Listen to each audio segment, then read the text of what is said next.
Welcome, race fans, to the NAVSCAR Pro Series race number... I forget which one it is. It's at Kansas Motor Speedway for the Kansas 200. We're coming down to the end of our first round of the 2016 Pro Series. Tonight I am joined in the booth with Jamie Christensen. How's it going, buddy? Not too bad, not too bad. I'm getting excited because we're getting close to the chase, and so I think we got a lot of drivers that are sitting right on that cusp. So this is going to be a real important race for them. Yeah, we're almost halfway through the pre-chase race, so to speak. Yeah, definitely it's time to start thinking about it. Like, first month, first 2 months, you can let it go. You don't need a win right away. But now we got to think about points. We got to think about wins. We got to think about what we're going to do to get into the chase. And we'll start concentrating more on that as a broadcast coming up in the next couple of weeks and highlighting those chase drivers so we know who's on the bubble, who's locked in, and who's got to be really working on their stuff. Yeah, and we looking at the point standings, we got a couple drivers sitting in that right on the bubble, so to speak. In that 14, 15, 16 spot position. These guys, either have to have a good finish or they got to win. So, I think they're going to be some of the drivers to watch tonight. They're the ones that are probably the most concerned whether or not they're going to be able to make it. And I've heard a lot of talk in the garage about, drivers talking about Calvin Allison, Sean Butler, some of these other guys that have got wins already, and Jack Walls. They've got to win on points, and they're aware of that because they feel that the competition up front and the season that those guys are having, it's going to make it difficult to get a win. Yeah, I kind of agree that these guys really got to start thinking about it. If you can't get up there and get a win, but we still have a bunch of wild card tracks. We got one more Super Speedway series before the chase. We got a couple road courses. We got a Michigan. These are races that people can win. So everyone's got to just think about what they're strong at and set themselves up to capitalize on any opportunities they may have. I'd like to point out that Dustin Phillips is not in the booth tonight. Looking on the track right now, we see him putting down some qualifying laps. Yeah, Dustin looking good out there. He's got special ops paint scheme there. It's got the American flag on the hood. The car's looking good. It's definitely exploring that outside lane as we see most of the drivers doing tonight. So hopefully he'll have a good run. Yeah, I'd like to see him back on the track. I know he's got a bit of a hiatus from NAVSCAR for the next month or so as he goes out. So hopefully he can get a good result, and then we'll see him back soon when he's done his traveling, so to speak, as he gets really loose there, but saves the car. So just trying to get a quick time. Currently sitting in 12th position. Yeah, and I think it's gonna be interesting too, Mike. We know that these guys are out there trying to push down their fastest lap of the qualifying session to get further up there. But what we did see a lot in the earlier practices is when the cars start grouping up and close to each other, that speed that you're carrying, following somebody in or having somebody behind you, is about 5 to 7 miles an hour faster than what they are by themselves, and as a result, their normal turning point is it's either shortened or it comes up quicker than what they were expecting, and we're seeing a lot of guys, because they are running that outside wall, get into the wall.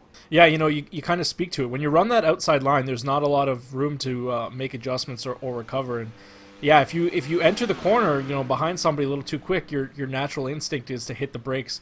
But unfortunately, when you're running that high line, you hit the brakes, it lowers the front end. You might even put that splitter into the track, and that just causes you to lose that front end traction and push the car up into the wall. And since you're already up in the wall, you're gonna bang it off of it. And we're gonna see a lot of that. We're gonna see a lot of right side car damage, and it's gonna be about the guys who manages the best, I should say, who are going to be successful tonight. But I think we'll see a couple guys, just run that bottom. They might try and do something different. Everyone's going to run that top line.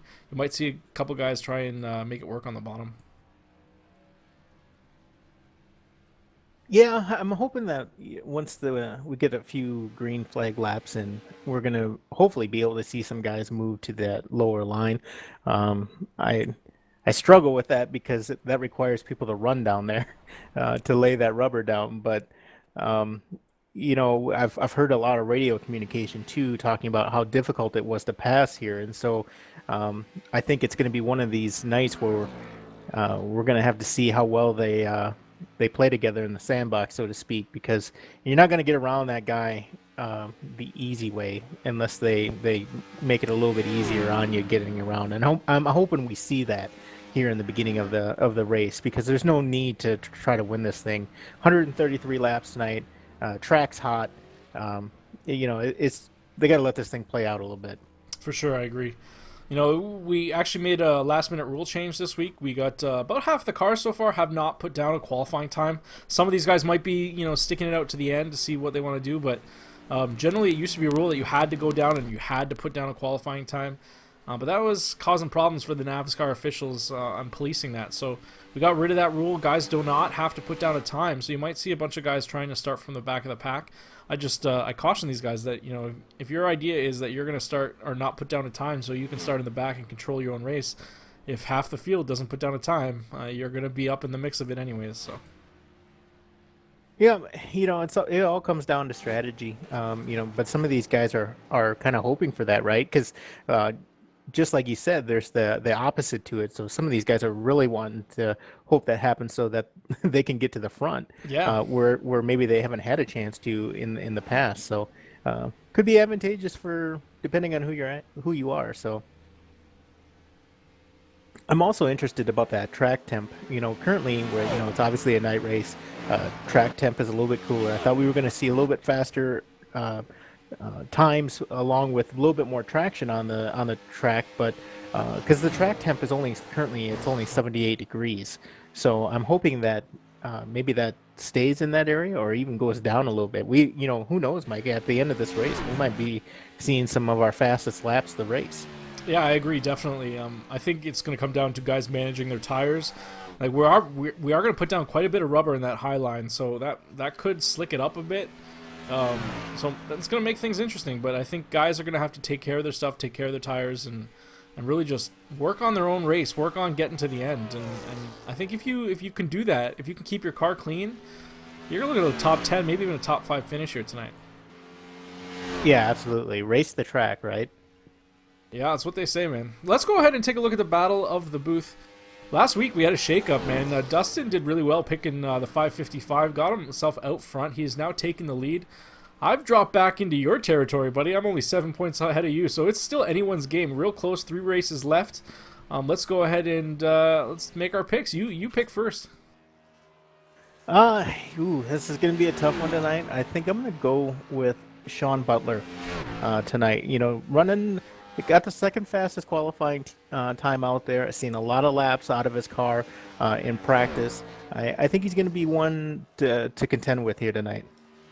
Yeah, Sean's always a smart choice. He's got a lot of talent at a whole bunch of different tracks, so I definitely can't go wrong with him. I think I'm gonna put the Jamie curse to the test. Last week he picked the 917, and he did not do too well. And then third race of the season, you picked the 917, and he did not do too well. So I'm going to go ahead and pick the 917, David Howard Jr. He got a lot of practice runs, laps in. I think he was the most laps down during practice of any driver on the track.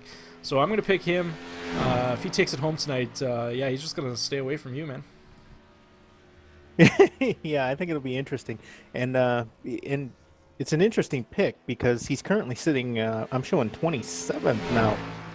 Yeah, he did not get a good qualifying effort. I think he was really late to go out. I don't know if he got some damage, but again, he might have done that on purpose.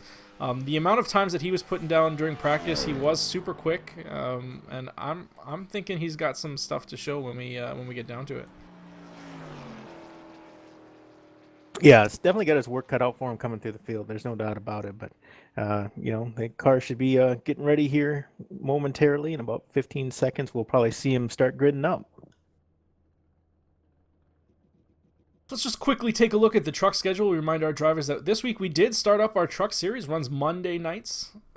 We practice on Saturday. This is a series that is open to anybody right now. If you just want to apply to the league and you want to run with us, anyone's welcome. We do just hold that we require that you don't be a rookie license. You got to work that up a little bit more than just that rookie status. But This week we're doing Kansas, then Dover, then Charlotte. So a couple of really good races coming up, and hopefully we can see some new faces, some new drivers in that series.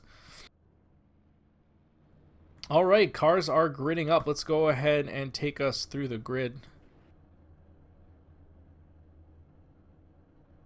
All right, on the first row, we've got Keith Haney in the 919 of Sean Butler. Keith Haney with the pole. Second row, Jay Adair and Kelvin Allison. Some good times from those drivers.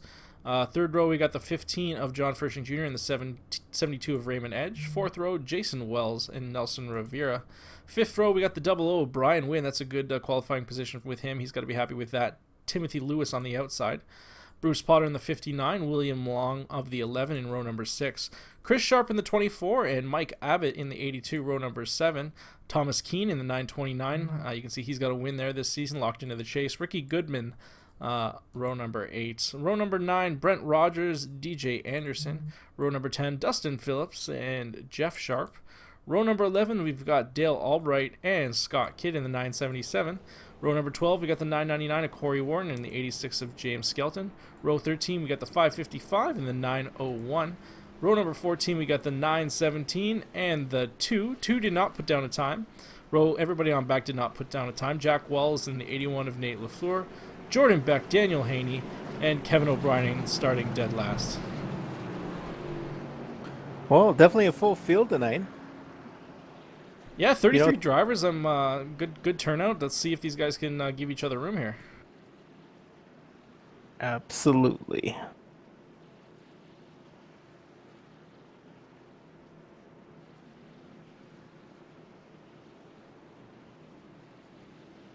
Every week, Kelvin's got a new paint. It's all hypnotic, makes you dizzy, but every week it looks a little bit different.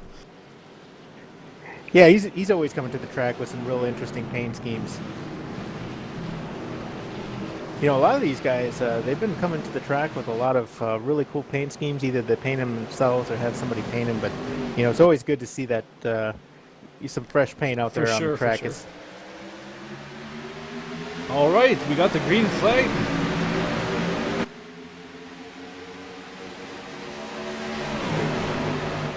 Yeah, real close 2x2 action here on the start. Everyone's giving each other lots of room. It's going to be about exit and how these guys handle the car on exit here. Yeah, and I was actually kind of surprised. You know, we see them running that low line, so some guys want to test it out, put some rubber down there.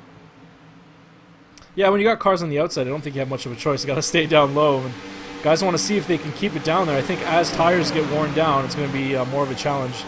Right now, it looks like the top 10 or so cars have gotten single file already.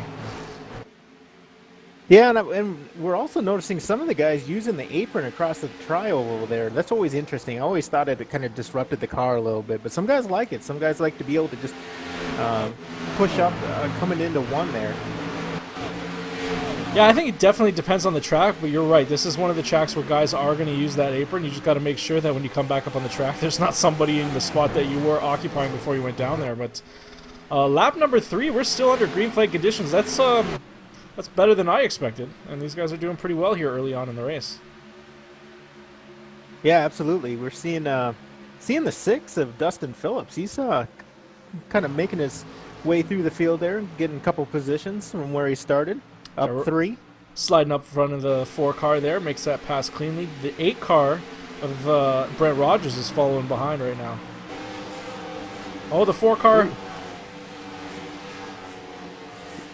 Yeah, the 4 car definitely got loose there. Yeah, he's backwards. He got it collected, kept it off the track. No caution.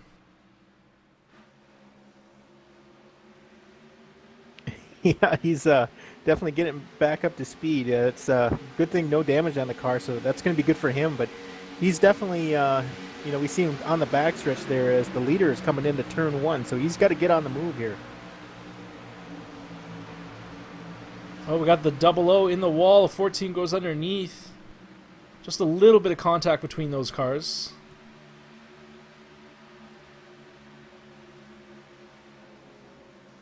Now the field is really spreading out, and that's actually a good thing. We don't, it's nice to have these guys running so close, but then in the same breath, you want the cars to spread out a little bit so these guys can start racing the track instead of the guy in front of them. So as an example, we got the leader coming in and exiting 2, and we got guys that are just crossing the start-finish line right now. Yeah, these guys are going to be put down a lap pretty quickly with the leader turning some pretty quick laps here early on.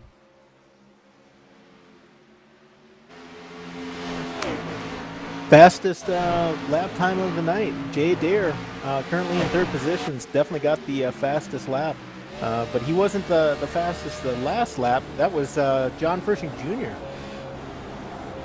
I'm riding on board right now with Jay Adair. You can see that everyone's up on that high line right here. Everyone's pretty much in the tire tracks, just trying to get off the throttle as we enter, stay up as close as we can to that wall, and just kind of ease back into that throttle. The quicker you can get back into that throttle, the more speed you're going to carry off. But he's playing with it all the way through. He's doing a great job of knowing, how much to get onto it, just to carry as much speed as he can through exit without keeping up in the track. Some really good times being put down by these top 4, top 5 guys. Yeah, so let's talk about the some of the biggest movers here tonight. We got Kevin O'Brien, the Aussie, up 9 positions. This might be one of those tracks that Kevin really excels at. And it'd be good to see him get a nice top 10 finish here tonight. Yeah, he started dead last, didn't put down that qualifying time, and he's on the move as we see him just scrub that wall on entry. We talked about it early in the race, just a little bit, nothing physical, no hard damage to that sheet metal, but maybe just took a layer of paint off the side of that car. Yeah, I'm hearing the radio, the guys really communicating out there tonight, letting people know when they're clear, letting them and giving that extra room. I think everybody knows, they're not going to win it here on lap 1. Yeah, I think our drivers meeting, we discussed it. It's really about racing the track tonight, giving each other room, communicating, and let's get us down to that 50 to go, and then we can start beating and banging on each other. But so far, turning lap 10 here. I think these tires really start to fall off at about lap 20, and these cars will do much more than that on fuel. So we'll have to see how things continue to go as they put down some of that rubber. Yeah, some real close side-by-side racing here with the 8 car Brent Rogers. Looks like he's got Scott Kidd and others in tow. Oh, Rogers into the wall. Yeah, looks like drifted out. Scott Kidd had nowhere else to go, and that caused that first wreck of the evening. Well, that makes things interesting because those guys are teammates.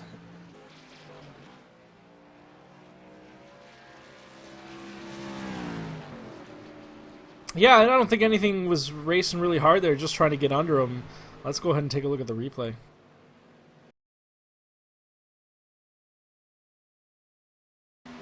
We can see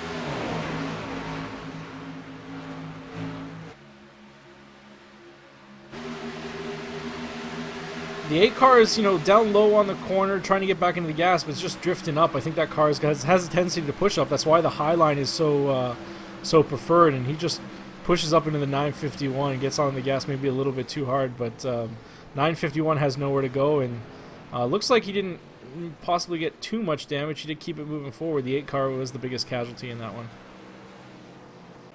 Yeah, the 951 of DJ Anderson. Yeah, those 3, Scott Kidd, Brent Rogers, they're all running real close. They're running some real close laps.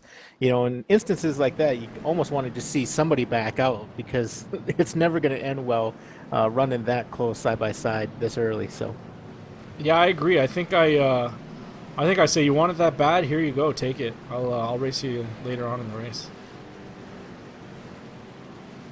So the 8 car doesn't have too much damage on the front of the car, but the back end is pretty much missing. I'm curious if he's going to take a quick repair or do have the crew work on it. Oh, the 26 gets turned around By the 8. I'm not really sure what happened there, as the 26 is still trying to get into his pit. That might just be a case of getting frustrated. You have that accident, and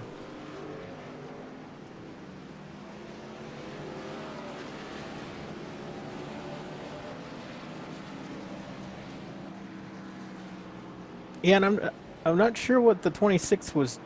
That was a weird situation there.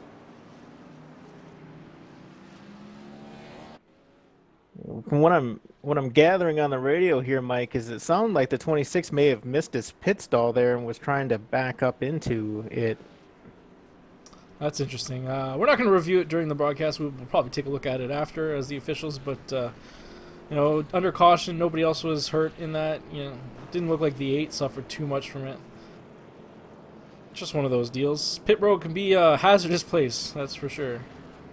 Yeah, absolutely, and then definitely looks like the 8 took the quick repair there. So he's already down one. So I don't know if you're him, what do? You just kind of let this play out a little bit longer? I mean, we're only what 20 or 14 laps into this. Yeah, I'll sit there and bang it out. I don't. It depends on how the car is going to handle when you come out, really. Just looking Yeah, at that's a the. really, So I was just pointing out the 28 of Calvin Allison. The rear deck of that car has got a big face on it. I don't know who that is, but that's quite the mug on the rear of that car. is that your face? That is not my face. I don't think it's my face. We'll have to take a look as he comes back by. Oh, let's use the helicopter view here. You got to hand it to the 28. You know that the 4 wins there. He's, you know, prominently showing those. Yeah, he's got those big on the over the window there. He's showing them off. That's for sure. All right, back to green. Corey Wharton ends up starting that in first place or picking up first place. He did not come into pit. David Howard Jr. did not come in pit either. That could be interesting as the 87 is going to push it through the middle 3 wide. 87 is on new tires. Oh, and there's contact between Sean Butler. And they're wrecking. And that's going to bring out our second caution of the evening. And I believe David Howard Jr. was involved in that. I see the 917 still stopped on the backstretch. Looks like he's got a tow.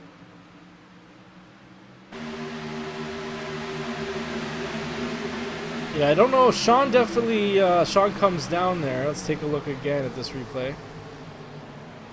And again, another incident involving teammates.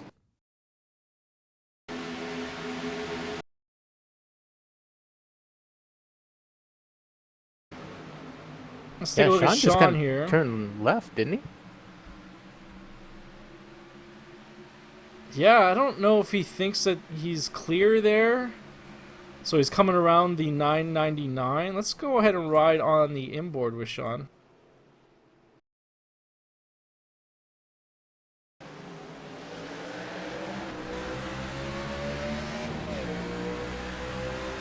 So we're going to take this right from the restart here. Everything's going to get pretty hairy because those top 2 cars did not take tires. So they might be kind of tiptoeing around the corner here. Go 3 wide. Sean comes up, gets on the wall, and then, yeah, I don't know if the car snapped loose on him, but he definitely turns left.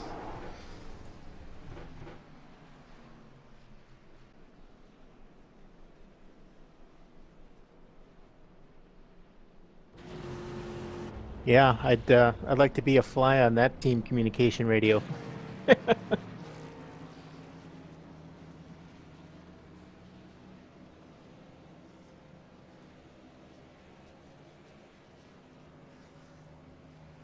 All right, cars come back in. You can see that front end missing out of Sean's car there. Probably getting a tow. Well, it's definitely shaking up the field a little bit. I mean, we got a lot of guys that were running in the back now running up close to the front there, so.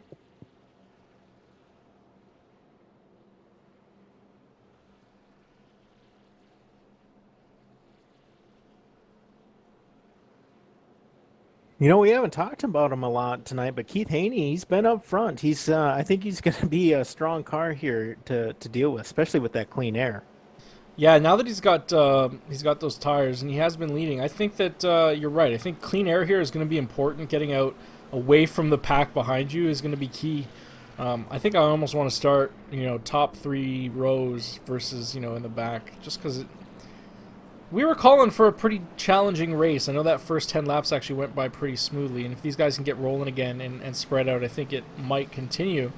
But these restarts are going to really make things difficult because guys tend to be racy after restarts, and you got to be really, really careful. 3 wide. I know Keith went 3 wide, put it through the center. It might not have been the smartest move, but that wasn't the move that brought out the caution. So Yeah, it was. One car I like to see up front there is that 72 car Raymond Edge. Raymond Edge up to currently 4th position. That's he's having a good night tonight. yeah, for sure. It's still early. We're at lap 18 of 133, but he's got to be liking his position right here. Car looks pretty good. Yeah, and he's not that far off from where he started out. I mean, he started out 6th, so he's been able to keep that car in the top 10 here all night. Let's go ahead and take this restart on board with the 15 of John Furshing Jr. and see what the driver sees as they come to the green here. Not sure I want to be on that low line, but all right, green flag. Here we go.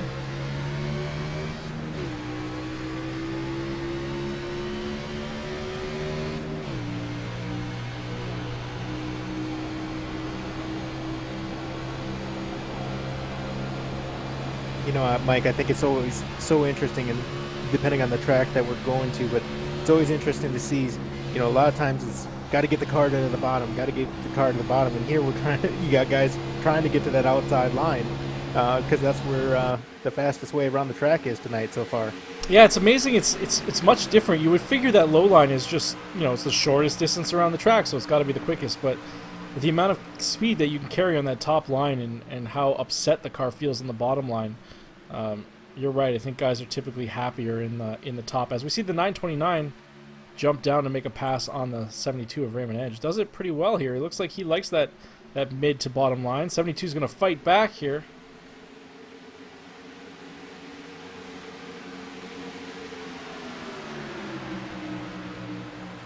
Boy, the 87 has just really got his hands full with the Jay Adair and that 933 right behind him. He's all over him. Wants that position.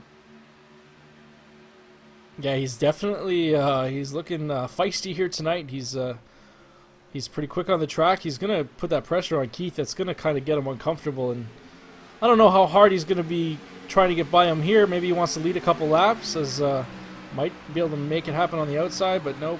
Keith drifts back up. But these two cars are pulling away.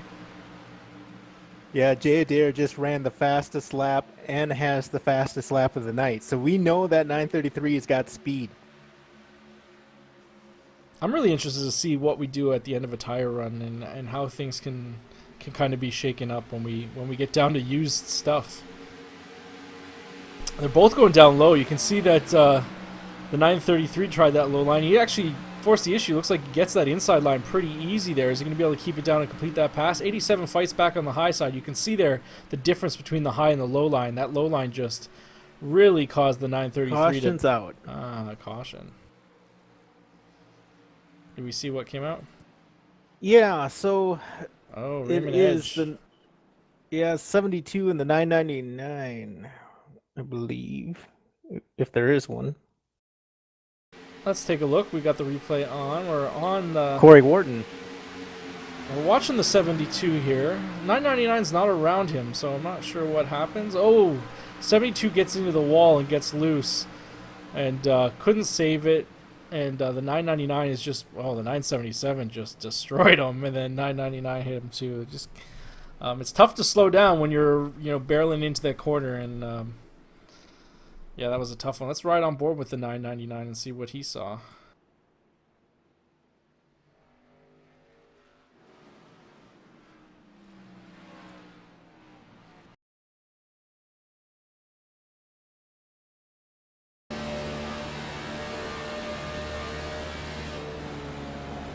I am hearing that Scott Kidd has a quick repair. He's definitely going to need one after that one, Mike.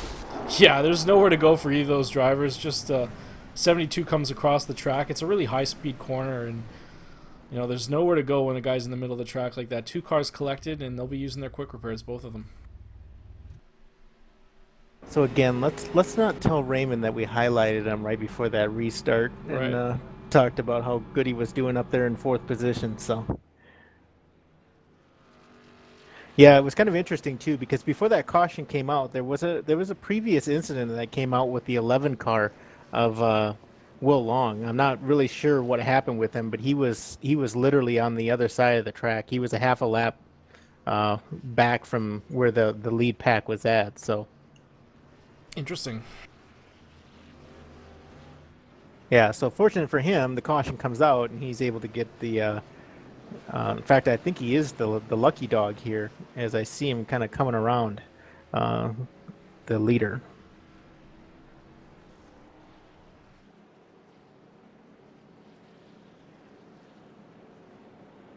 Well, we still got at least one more lap of caution. Let's go ahead and make an announcement here. We've got a sponsorship coming on board and sponsored a couple races, 5 races in total.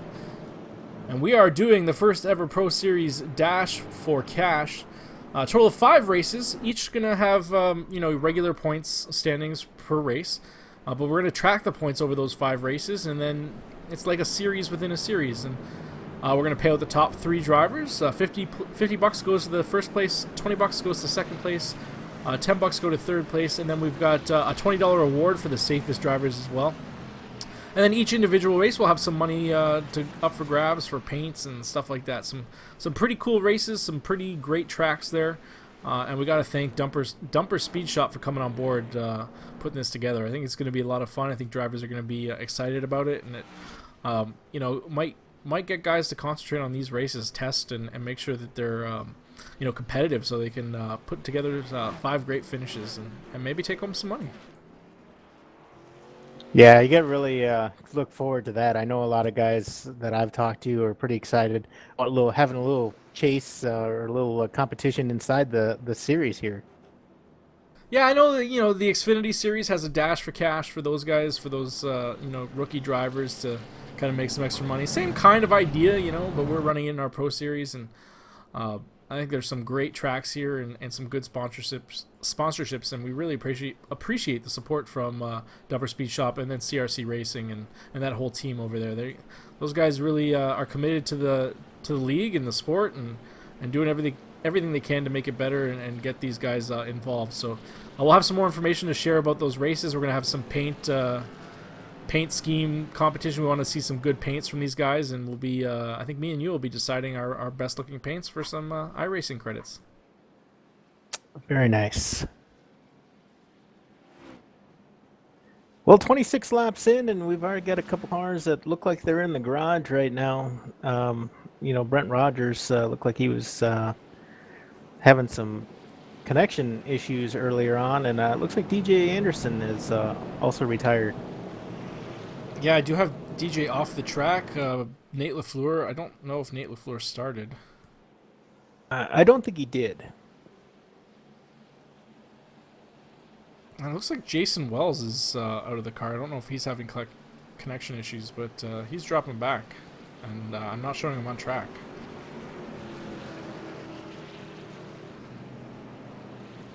No, I have him on here. I got 983. 964, Jason Wells.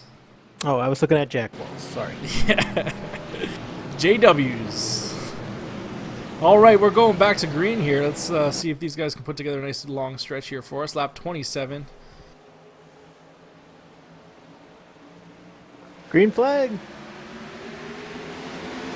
Butch Fraser starting on the inside with Keith Haney on the outside. Butch is it's the highest Butch has been all night here. 929 Thomas Keane. Oh, looks like Butch is holding some guys up. It's getting kind of racy there, 3rd through 6th. Yeah, that's going to cause nothing but problems. I think Jay Adair would like to get around this guy fast. Yeah, Jay Caution's out. Oh, I didn't see that. 94. Kevin O'Brien on the backstretch. Let's take a look at that 94 and see what happens here. He's got some space. Looks like he's all by himself.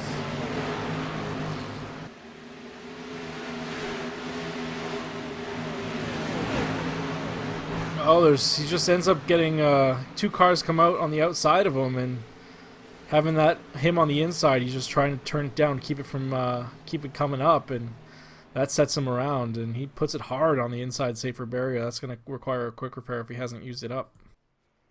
Yeah, it's and it's good driving of him. I mean, he tried hard to stay off that car on the outside of him, and he just cranked that wheel. And this track isn't very forgiving right now with the way that it's set up and the temperatures that are out here tonight. So you got to hand it to Kevin for keeping off that guy on the outside.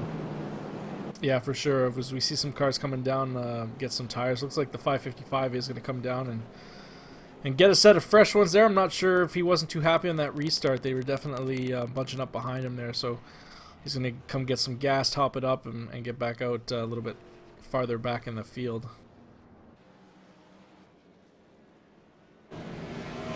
Well, Mike, I was going to make an announcement tonight that talks are ongoing right now between an existing team that's been out here for pretty much since the beginning of the series. And the NAVSCAR League, but High Rev and JCR Racing, which is part co-owner of, looking to do a partnership. So that the team is really going to consist of Mike Abbott, Brent Rogers, I believe it's Jason Kidd, and Scott Kidd. or Scott Kidd, and on in the Pro Series, and then on in the Truck Series, it's going to be all four of us out there on the track. So looking forward to that. That's very cool, man. I love seeing new ownership jump up, and JCR Racing, man. I think that's pretty cool, and we'll hopefully see some success from you guys. And yeah, I love the cross league stuff, man. I love seeing those partnerships in the trucks, man. I want to see more of that. I want to see these guys, these big name teams, Hooligan and Dustin Phillips Motorsports and all those racing teams that are currently there, WOW Racing. I want to see them pick up a truck program and maybe sponsor some of these new drivers that are coming into the league. And I'd love to see these guys, participate, get some spotting guys down there, maybe have them come up here and spot for them. I think it just adds another dynamic, and I think we're going to see some good things from these guys over the next 6 months or so. Absolutely, and you were talking about that dynamics, and I think one of the things that really comes out, and we seen it tonight. We had kind of our first team meeting.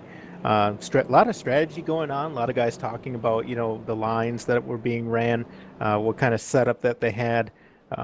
When you're a single car team out there, your information is it's only as good as what you've been able to acquire up to this point based on your own testing.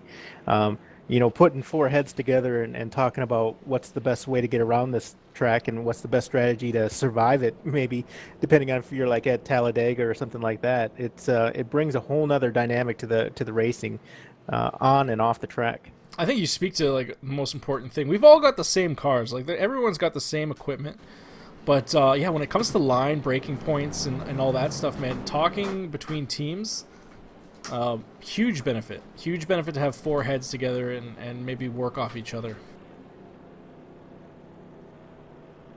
So Keith Haney's got to be pretty happy. I know we keep talking about him, but he's still sitting out there in that first position, and nobody's been really successful in getting around him tonight. Yeah, he's led 25 of 32 laps here, so I'm sure he's comfortable. He's not looking to give up that spot pretty easily.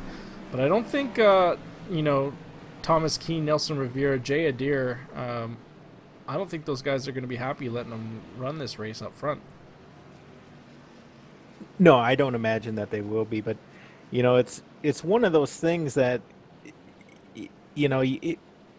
we've seen Keith with a lot of time on the track, a lot of track time, a lot of working with his colleagues at the Haney Boys Racing. So that those guys are putting laps down too, and so they came here to win, and they definitely want to see that team in the chase. So they're doing what they need to do here tonight to get it done.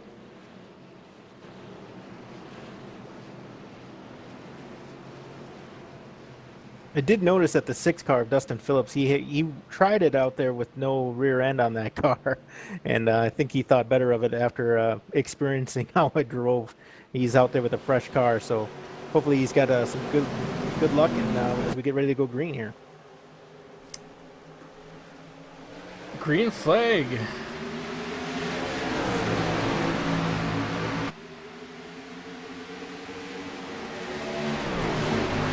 Looks like a busy interstate out there as they go into one and come around out of two. Still too wide, a lot of them. Yeah, a lot of different lines here. Got some guys on the inside, we've got some guys on the outside, we've got some guys running in the middle. Just makes for a big mess of cars.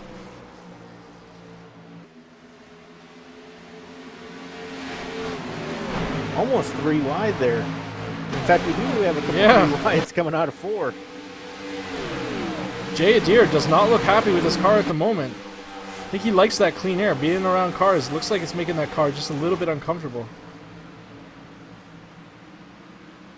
Wow, the 15 just going to squeeze outside of the 82 there, make that pass work. That preferred high line is going to be key going into turn 3 here. 82's fighting back on the inside. Yeah, I'm talking to 82 earlier tonight. You know, he was really excited about this race. Was a little cautious about going into it with as slick as the track was, but he's having a good night here. I am kind of curious what's going on with the 901 of Tommy Amaze. He's back there just entering 1 and 2 right now as the leaders in 3. So he's definitely off the pace here a little bit. I'm not really sure if he got into something a little bit earlier, but as we see the 11 car get loose, and he's down on the inside of the track. Yeah, I think really this is just a battle of wits. Everyone's battling the track, trying to keep things together. That's what these slow cars are.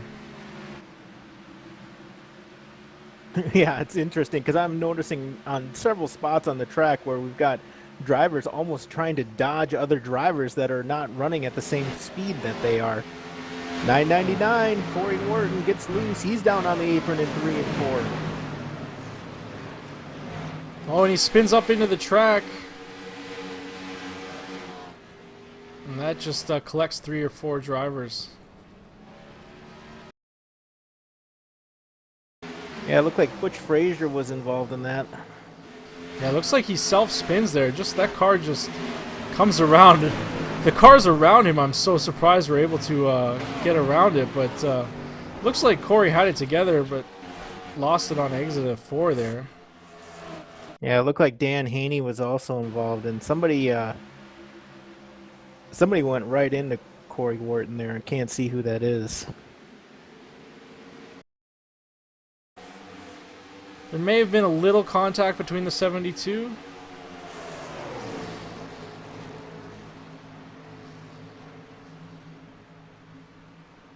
Oh yeah, and then the 930 they make contact. Yeah, and the 04 just finishes them off there. So, and the 04 with a lot of damage. Jordan Beck involved in that one. Hooligan.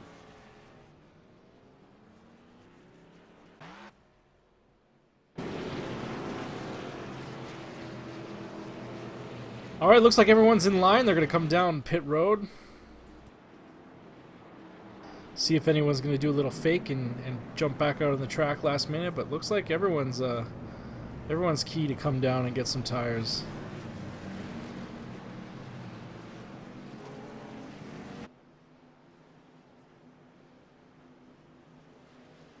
Just looking at Dan Haney's car in 930. He's definitely sustained some damage there from the contact with Wharton. Be interesting to see if he's going to come in and have him work on it or not. I'm looking at that left front quarter panel and it's pushed up pretty good. Yeah, he's coming into his box here right now. I don't know if he has a quick repair. We're going to find out, and he does. So that uses up his quick repair. It brings up a good point, man. Next season, we got 3 more races this round. Next round, we are going to a no quick repair setup. So I like it. It's going to definitely bring that extra cautious element to the race. Well, cautious element, or it's going to bring out maybe a little Matt Kenseth and Joey Logano. Yeah, right? Looks like those two are back at it again this weekend, or after this weekend's race. So yes, sir. Makes it for an interesting, it always, whenever those guys get around each other on the track, it always makes for a fun television. First night race of the season coming up, right? Saturday. Should be a fun race. I believe so.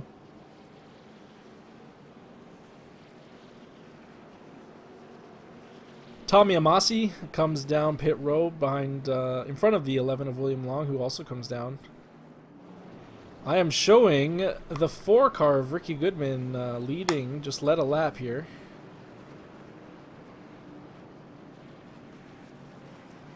The 4 car's always got an interesting strategy. Yeah, I don't know what going through his head sometimes, but he did pick up that point here for leading the lap, you know, and that's never a bad thing. You always want to be collecting every point you can. I don't know if he's going to start up front or if he's going to jump down. I would anticipate him jumping down, but you know, you never know. We'll see how it goes. Yeah, I'm just checking real quick to see where Ricky is in the big point standing scheme of things here. Well, let's take a look. He, I can pull up the standings right now as they run on the track. Sean Butler is first place. You can see the top 10. Let's see where Ricky is. Not in the top he's 20. 31st. So as we scroll down, we can see here. Yeah, so, you know, every point does matter. He's got some work to do if he's going to get in that top 16, though. Yeah, absolutely. He's definitely got to have a spectacular night. Not that it can't be done, like you've highlighted already. We got some real, you know, unique tracks coming up where it might be in Ricky's wheelhouse to make it happen. So, hey, Rick won 2 races last year. He's a fuel strategy guy, and he's made it work for him in the past. So I don't count him out anywhere. I think he can definitely do it. It's just going to take some interesting strategy from his point. He did come in there, and they're double filing up right now for our back to green. So here's it. What do you think about this front row? We got Jay Adair and Keith Haney starting out in the front. Well, they've been by each other all night. I'm not surprised by that, but I think Jay is really going to want to be able to get that restart. He wants one of those Kyle Busch restarts where he's just gone, because he's got to get out in front of Keith. You know, do you find it surprising that he picked the inside lane here? He is the leader of the race. He had lane choice. I actually am. A lot of guys didn't like starting out down there because even, you know, on that first lap with fresh tires, a lot of guys think that you got the grip to make 1 and 2 work on the low end. We've seen in practice that wasn't the case. Well, we'll see how it works for these guys as they get back to green here. Pace car is going to pull in.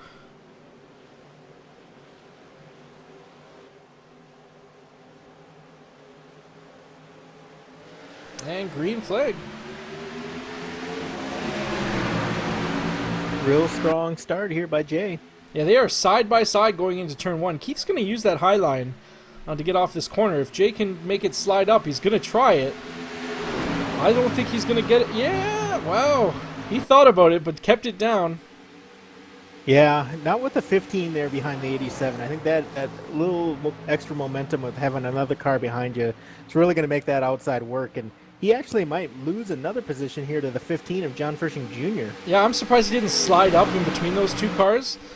But you're right. I think he is going to lose another position. He gets off the gas much earlier than the 15. You can see that that flame pull out of the exhaust. You know, but chalk that up to a learning experience. He knows what it does, and he can definitely use that to his advantage going, you know, into the later laps of the race. Oh, for sure. You know, I always say it's good to experiment in the first half of the race. You want to know what your car can do, how it handles, what lines you should take on your restarts, how other people drive. Like, now's the time to experiment, so you know by the time you get to the end of the race what your car can and can't do. Yeah, those top 5 cars, they're pretty much nose to tail as they go into 3 here. Yeah, Nelson Rivera right now in the 7 car is the Lone Ranger running that inside line. And everybody else on the track has moved up as we have a car spinning. Caution is out.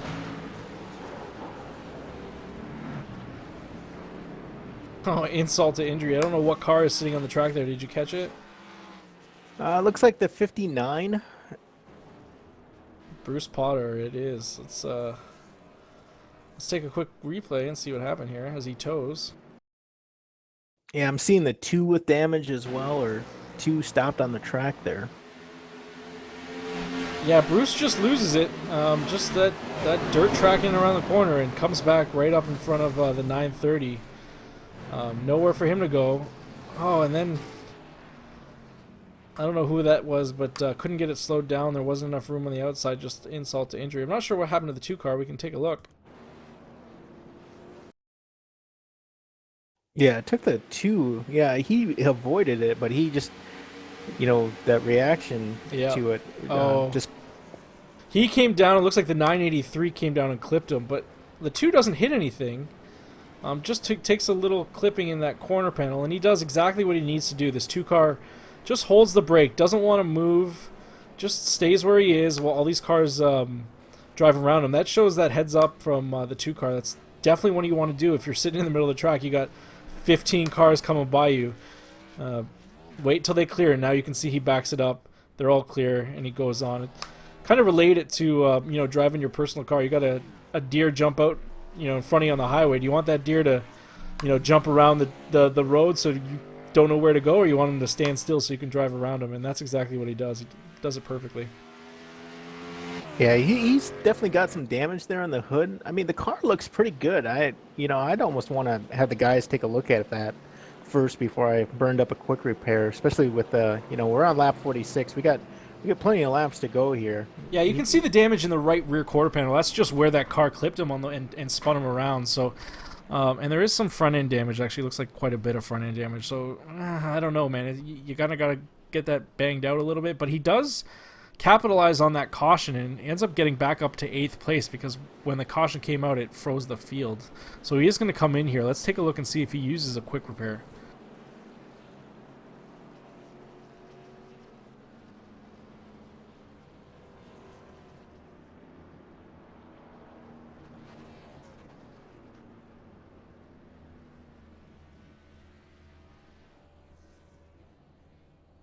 You know who we haven't heard a lot of tonight is the 86 James Skelton, currently in 19th. Well, moved up to 18th there, but haven't heard a lot out of him tonight. He's been running really consistent up to this point. Maybe he's looking at this race as kind of one of those experimental races. Um,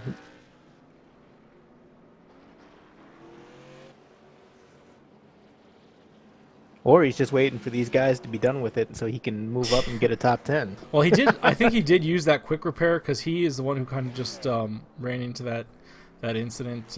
Couldn't get around him, so he does use that quick repair, and now he's going to be extra cautious, I think.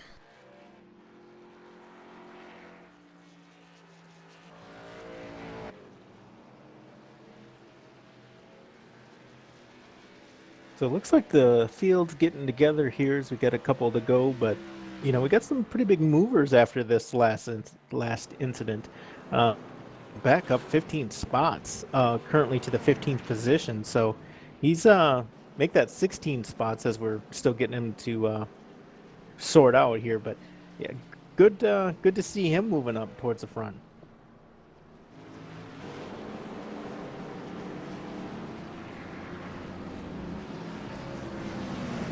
And I do notice the 2 car does not fix that damage. He's still got some pretty significant damage on that hood and on the back of the car, like you had mentioned. So I don't know if he used up his quick repair already. He may have. That is absolutely a possibility as we turn lap 48 here. yeah, but I mean, even with that damage, I still think that car looks pretty stout. Yeah, I think it's just going to be about how it handles. In practice, man, cars were running around with no rear ends and crumpled up fenders, and they were still competitive. So I don't think he's out of it by any means. As we are going to take this green this time by. John Fershing Jr. up to 2nd place. Jay Adair's on the inside once again, 2nd row. Mike Abbott sitting on the outside. So it should be a pretty interesting restart here.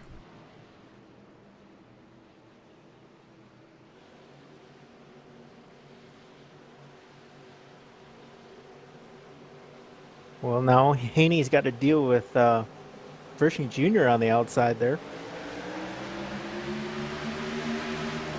Keith just drops down instantly on the start there. I don't know.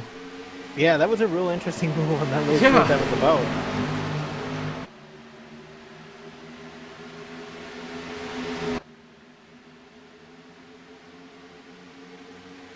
Seems to have worked for him, but now Jay Adair finds himself stuck on the low line. And the 929 of Thomas King moves up to that 3rd position. Jay Adair is doing everything he can to keep it low, but he's got to move up when he can. I think he's going to have an opportunity here if Sean doesn't capitalize with that momentum. And it looks like Sean does. Once again, Jay is stuck on the bottom. That's a tough position to be in, and he's been doing well with it all night, being very courteous to drivers as as they pass him on the outside. It's got to be tough for him. Well, he's just got to put that car back up there on the outside line, doesn't he? I mean, he's going to have an opportunity here with the last car getting around him. Yeah, I'm assuming we'll see him run that high line here as we go into one, and he does. He takes that high line up now, so he'll start clicking them off when he can. Yeah, hopefully, you know, we don't have any incidents like we had at Talladega with Dale Jr. with the steering wheel popping off and some guy driving just as a rip. That's one thing about you don't have to worry about with the virtual racing is very rarely do you run a quick disconnect on a VR race, but I have seen them. So. Yeah, that would definitely make things interesting. Boy, these guys got single file right away, didn't they? Yeah, I think guys know that they're uncomfortable running side by side here, and we still got lots of racing to go. So these guys are going to just turn some laps.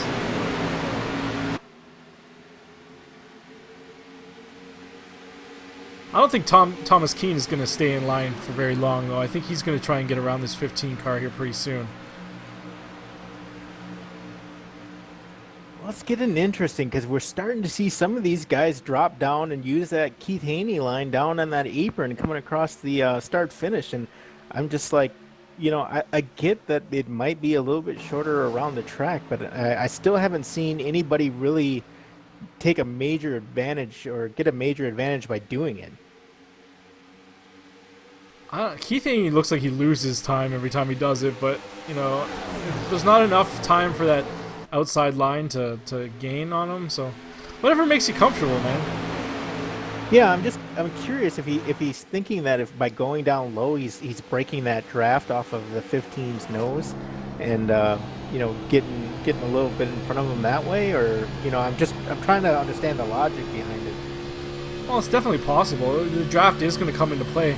The only thing I worry about is this hard transition. You can see the car when he jumps off the track onto the shoulder. There's a pretty, you know, abrasive transition, and if you're not careful, especially on worn tires, that can upset the car to the point of spinning out.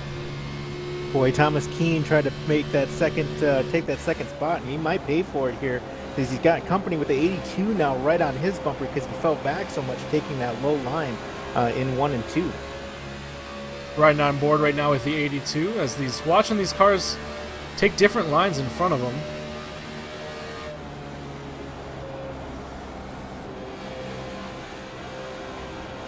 Really, you know, go ahead.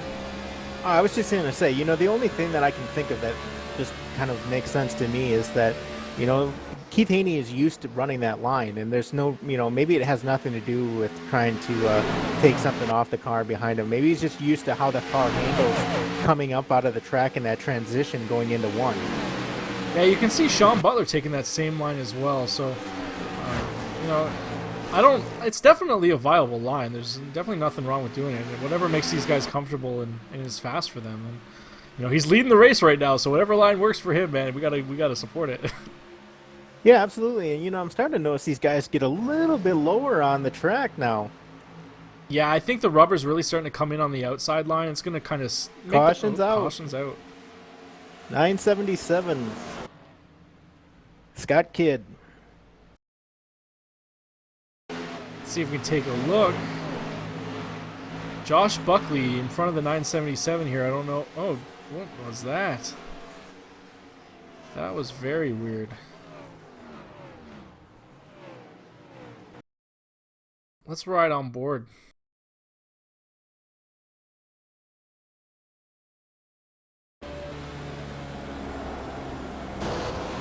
Yeah, it looks like he just bumps the outside wall and eats the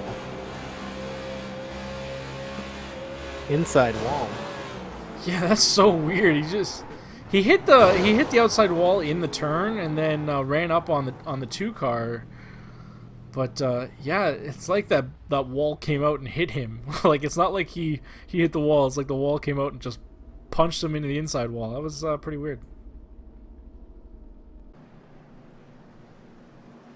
You know, it is interesting too. You know, I don't know if some of these guys are running 3 monitors, some are running just one. But I can tell you, especially after just running Talladega, I mean, I have a 3 monitor setup here, and I like to get real close to that outside wall in the backstretch. There have been times where you know the perception, the depth perception of where that wall is can really throw you off.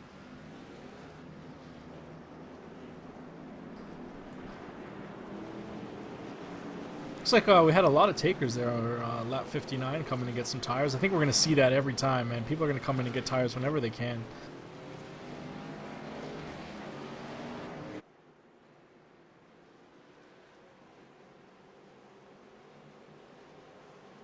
You have to hold on 1 second. We've got some radio communication on the admin channel. 10-4.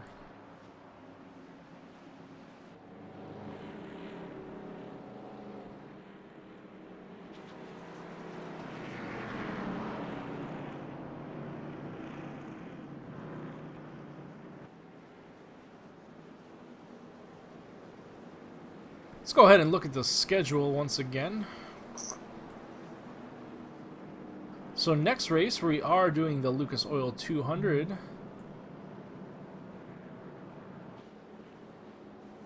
That's too small on my screen. I can't read what that is. Hopefully you viewers at home can read what track we're going to. I think it's Dover. Yes, it's Dover. Should be an interesting race here next week. Then we take a week off for the All-Star race. I haven't decided if we're going to broadcast that race or not, but then we're back for Charlotte. So finishing out the round and looking forward to getting it done and having a Pro Series round champion to crown. We'll be moving on into the round number 2 of the 2016 season. Yeah, and how cool is that? Because a lot of these drivers are really looking forward to that All-Star race. You know, there's nothing better to be able to get out there, no points at stake, just, you know, do your thing and then try to get a win. Oh, for sure. I think it's going to be a lot of fun. We're going to try and have some fun with it. We're going to try and do that qualifying like they do in the race, you know, real life, and try and just have a venue for these guys to have a little fun. Nothing to be on the line. Just go out and have some fun. Maybe we can give away $1 million. That's probably coming out of your bank account. I'll write the check. How about that? Yeah. Nobody said anything about cashing. Right.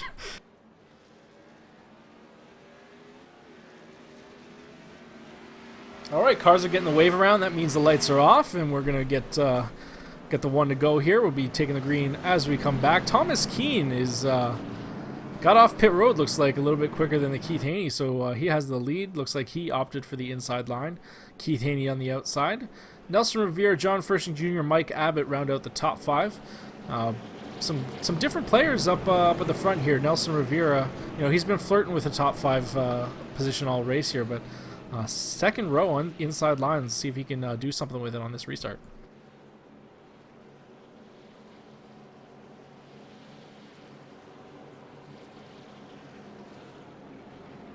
Yeah, Nelson, noticing on that last stop, he had a 9.8 second pit stop where everyone else had a 13 or 14. You thinking 2 tires, Mike? Yeah, I don't think there's any way they changed 4 in 9.9 seconds, so you're probably right. Right side tires, and, you know, we didn't have a long stretch in between those cautions, so it might have been a smart move. Yeah, it'll be interesting because we've seen Nelson run that low line and like it down there. He was kind of the Lone Ranger there. It'd be interesting to see how the car handles. I think 2 tires can definitely change the handling of the car quite a bit, so we'll see how they go as they take the green. Yeah, definitely all stacked up here going into one, side by side.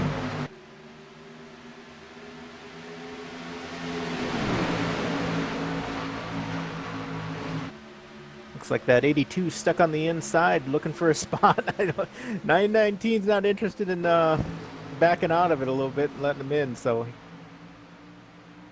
No, I think that's been the theme all day on the inside line, is trying to force your way up, but he's going to try right here. Oh, yep, the 919 lets off. The 82 kind of forces his way in there, and I think you got to do that. You got to be aggressive, or this entire pack is just going to, you know, drive by you on the outside. Yeah, definitely. The door closed a little bit. Now we see Keith Haney back a Yeah. couple spots in traffic. It's going to change the dynamic of the car. Thomas Keene in the 929 moves up. He's up 14 spots. Obviously had the fastest lap that last lap. Yeah, and he's pulling away with that clean air, but I think it's really about these second, third, fourth, fifth, really fighting for position. That's allowing Thomas to, he's got a half a second gap over Nelson as we speak right here. Well, it's going to be interesting too because like we said, Nelson's got 2 tires. How long can those 2 hold out? You got these guys on 4, and then how big of an advantage is that really? And I think we're going to find out here soon. It looks like Nelson almost checks up a little bit. 82 in the around. wall. It looked like there was some checkup there by the 7, so he's going to try and keep it off the track. Slides back up. Wow. Caution's out.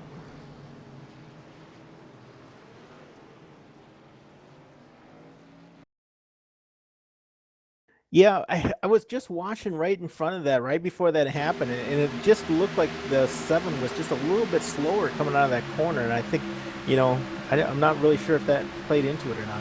Doesn't look like it plays into it. It looks like the 82 just possibly gets a little into the wall, a little hard on exit there. Let's ride on board.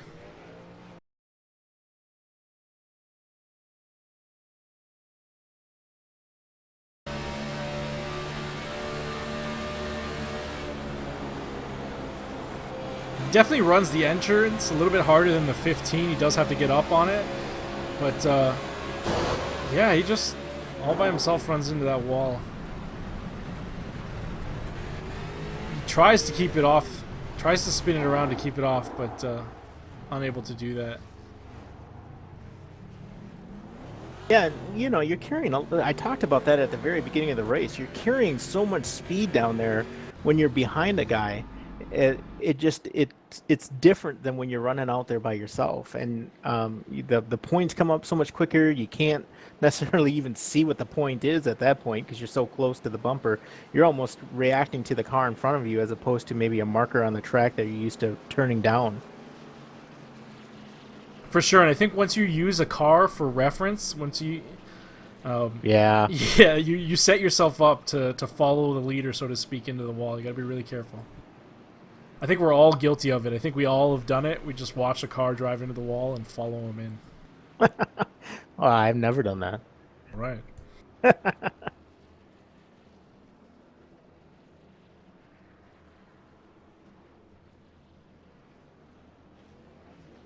I'm gonna take this opportunity to promote the interview you did with the 917 of David 917. Howard Jr.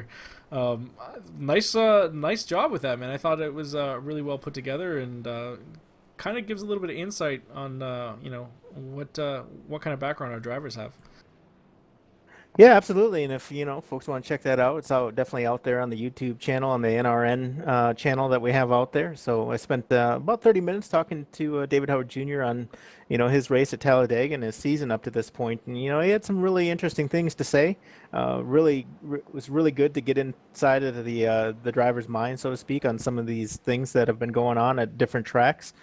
Some of the team dynamics as well as the team competition. So, because we don't talk about it a whole lot. I mean, we do mention teams from time to time, but there's actually a team point standing out there, and these guys are really cognizant of it. They not only do they want to have a good finish for themselves, but they're trying to look out for their teammates to get that team championship. For sure, I think it's definitely a dynamic that we don't spend enough time talking about. But yeah, all these teams are battling for their team and owner championship, and yeah, maybe we'll do our best to kind of highlight that more for the broadcast.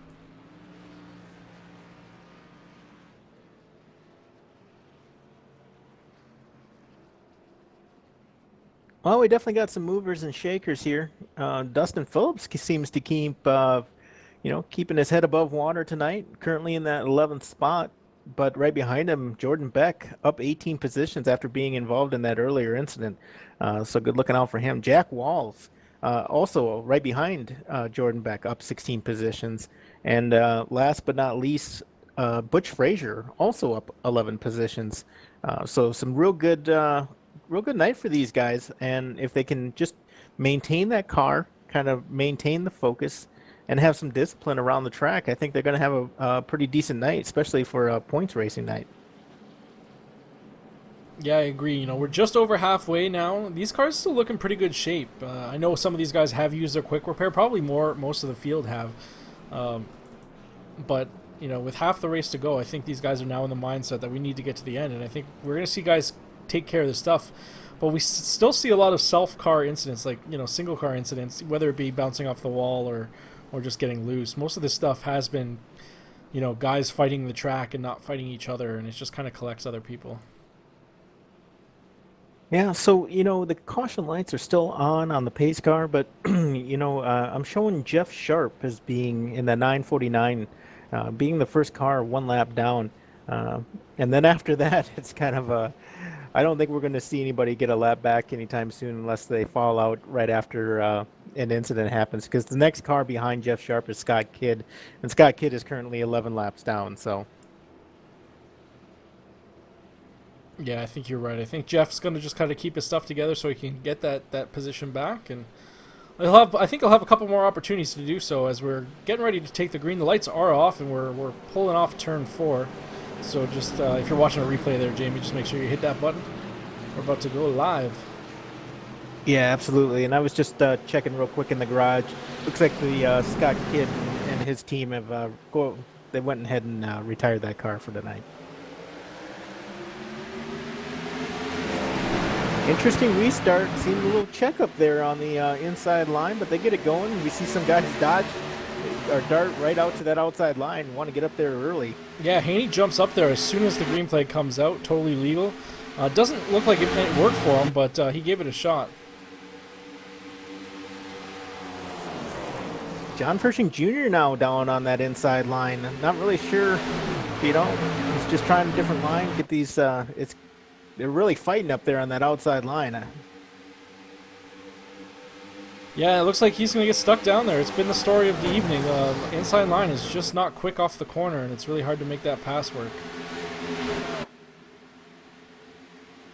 He does squeeze up in front of Calvin. Calvin's going to think about looking inside, but he's going to be happy with that outside line right there. How about Tim Lewis in that seventh position? Haven't talked about him much tonight. He's having a good night, 7th position. Got some real fast lap times out there. Yeah, he's looking to make a slow charge to the front as the 4 car gets a real good entry into that corner. He's got to be careful he doesn't run into the 14. Yeah, correct me if I'm wrong, but we haven't called the 14 being an incident tonight. I mean, that car looks awfully clean, and Tim's doing a good job of staying out of trouble and hopefully be there at the end. I think he was collected as we got cars spinning. Caution's out. 24 car.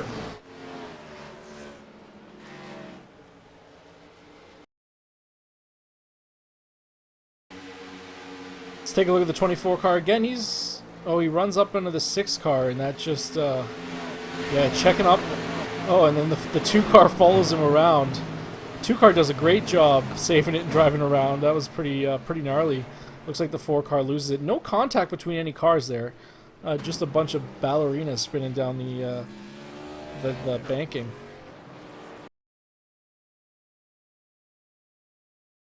Let's go ahead and ride on board with the 2 car.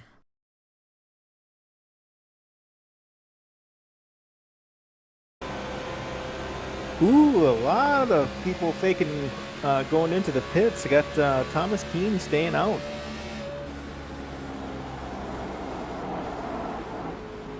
Wow, look at that wheel work from the 2 car on that in-car camera, man. That's pretty impressive. Seeing him save that car was pretty nuts. Really good driving there by the 2 of Josh Buckley. Let's go ahead and watch that one more time. I don't think people realize how impressive that was. You can see the car get loose. Just watch that hand movements. Look at him chop that wheel just to try to get it in line. Some excellent driving there.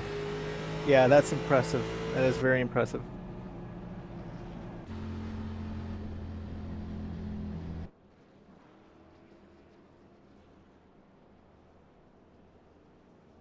Well, turning lap 74 of 133.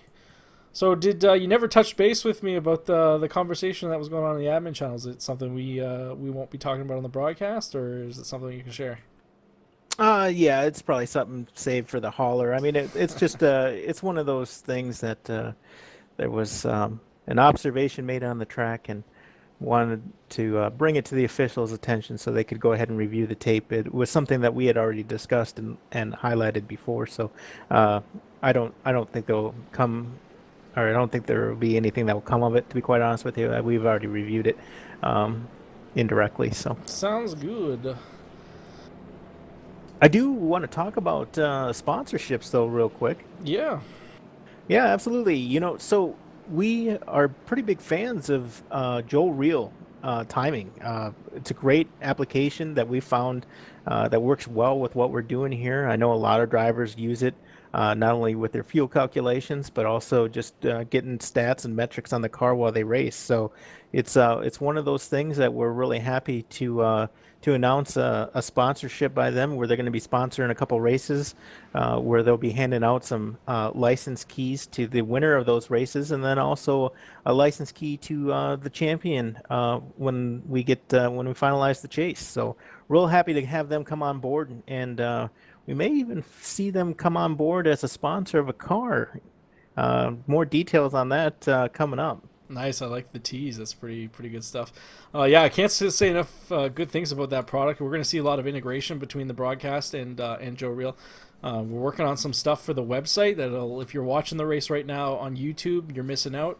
Well, not this race, but going in the future, if you'll have to be watching the race at the NAVSCAR and we'll actually have live stats to go along with the video, so you'll be able to see the running order and all that stuff right there in your internet browser, right next to the video. So, looking forward to that, getting that hopefully rolled out into season 2, round 2, I should say, of the season. And yeah, I think it's exciting, man. I think we're gonna look forward to giving away some keys and seeing that car on the track. Yeah, absolutely. And as we're talking here, I'm seeing some cars, dart in there to pit road.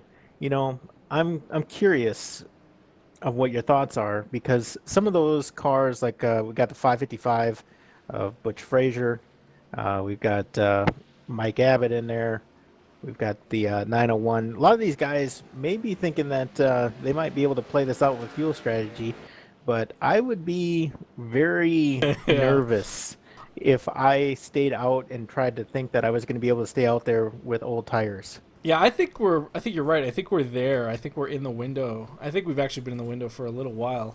Um, that might be some wishful thinking. We might be thinking, hey, maybe I'll come in and get gas. Maybe I don't have to come back out. We'll see how it works for me. But I don't think we'll see anybody take that shot. I think it's all just wishful thinking. But we'll see as these laps wound down.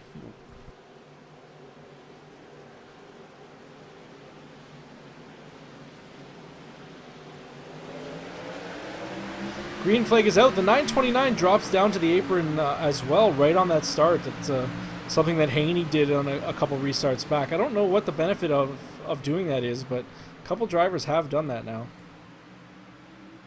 Yeah, and I was, as we were talking there, I was going back and just reviewing one car that was way in the back. The 82 is way off the pace, and I noticed he had that quick repair, but he is now missing the front end of that car and out on the track. So we missed something back there, but he's back out on the track as we get back to the action up front. The 6 car of Dustin Phillips just put it up in the wall there on turn 3 and 4, but collects it. He does look a little bit off the pace now. 14 is kind of struggling to get by him there. Thinking about threading the needle, doesn't look like he's going to do that. Thinks better of it. The 2 looks like the 6 is getting it under control and back up to pace. Calvin self-loose, gets loose and almost self-spins there, but is able to collect it and keeps it down on the bottom part of the apron, and no caution. Yeah, as John Frisching Jr. looks underneath Haney here for second spot, thinks twice about it, gets back in line, but now he's big run here by Sean Butler. Yeah, it's definitely going to capitalize on that. If you get out of that racing line, you're gonna slow up. 919 makes that pass look pretty easily. I would have slid back up earlier in the corner, but he's able to slide back up on exit. 15's going to use that momentum to get down on the inside. Got to try and make that pass into the corner, maybe slide back up, but he doesn't slide back up either. I think the 919 is going to fight back, and he does. Yeah, that was really interesting because we haven't seen John Frisching Jr. in that 15 car use that apron all night, and then all of a sudden I don't, I'm not saying he didn't like that pass, but oh, we got a caution out. Two car.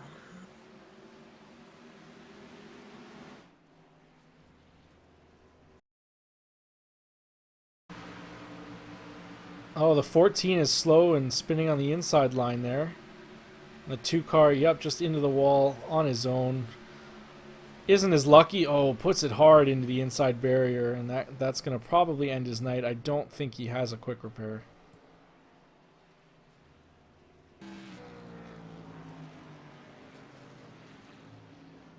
Yeah, this is it's definitely been a hard night for a lot of these teams out here. And Josh just parks the car, gets the tow. He knows his day is done. He's probably going to step out of the vehicle here. It's funny, I'm showing him in first place.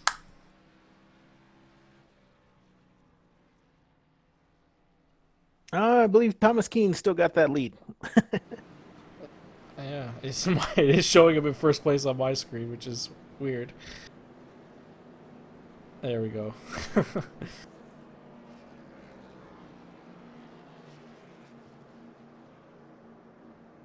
Noticing the 930 with plenty of damage. We gotta, you take a look at pit road, Mike, and it's just one of the, it looks like a junkyard. Yeah, we've had our issues in the first half of this season with a lot of cautions, but most of those were due to hard racing, lack of car awareness, and that sort of thing. But here, it's just been this tough track that every single person almost has been fighting, and we've seen some of the veteran guys get loose and make some errors, but everybody around each other has been pretty respectful. We haven't seen a lot of on-track contact with guys, and we've seen uh, some stuff I wouldn't say that is all too aggressive, but these guys have been pretty good.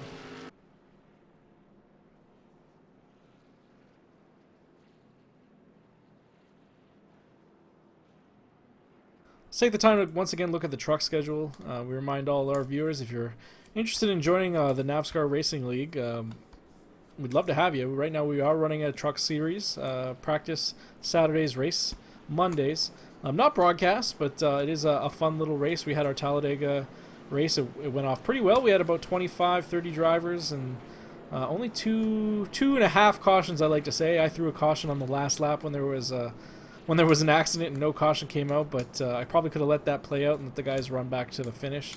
Hopefully I'll make a better judgment call next time around. But yeah, I'm looking forward to getting some of those truck drivers acclimated to the league, and maybe we'll see some new faces in the Pro Series here pretty soon. Yeah, absolutely.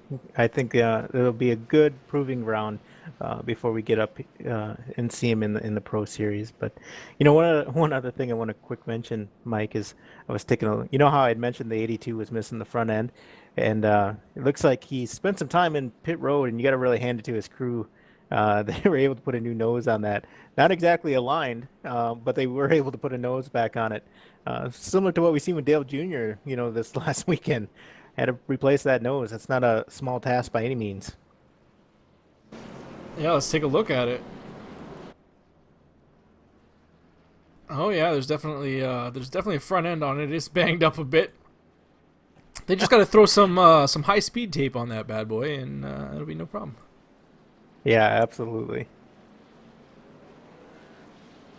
So we are seeing a couple different lines around the track kind of coming in to play. We definitely know that the low line is not the place that has the most speed, and people that seem to go down there seem to pay dearly when they do to try to get around somebody. But part of you is saying, "Hey, I'm faster than this guy. I need to get around him." But part of that is perception, don't you think? Because you are faster than them because you're utilizing that draft and you're right on their bumper. But you lose that draft and that air comes back onto the front nose of that car. It's a different car. Oh, I agree 100%. It's definitely, especially if you've been running single file all night, it can be a handful when you get that transition into really running aggressive with guys. But I think with 50 laps to go, I think these guys are going to start thinking about. It could go two ways. It could be like, hey, I've ran this race pretty smooth, pretty clean. I'm in the top five. I'm happy with that. Let's finish it out in the top five. Or it could be, I've ran this race pretty smooth, pretty clean. Now it's time to be aggressive and get myself a top five. So it'll be interesting how we close this race out. 50 laps to go. Yeah, I think to be honest with you, I think they still need to keep it under control here. There's still a lot of laps left. They don't want to do these under caution, so maybe around 115, I think we're going to see him a little bit more aggressive, but you never know. These restarts breed caution, so.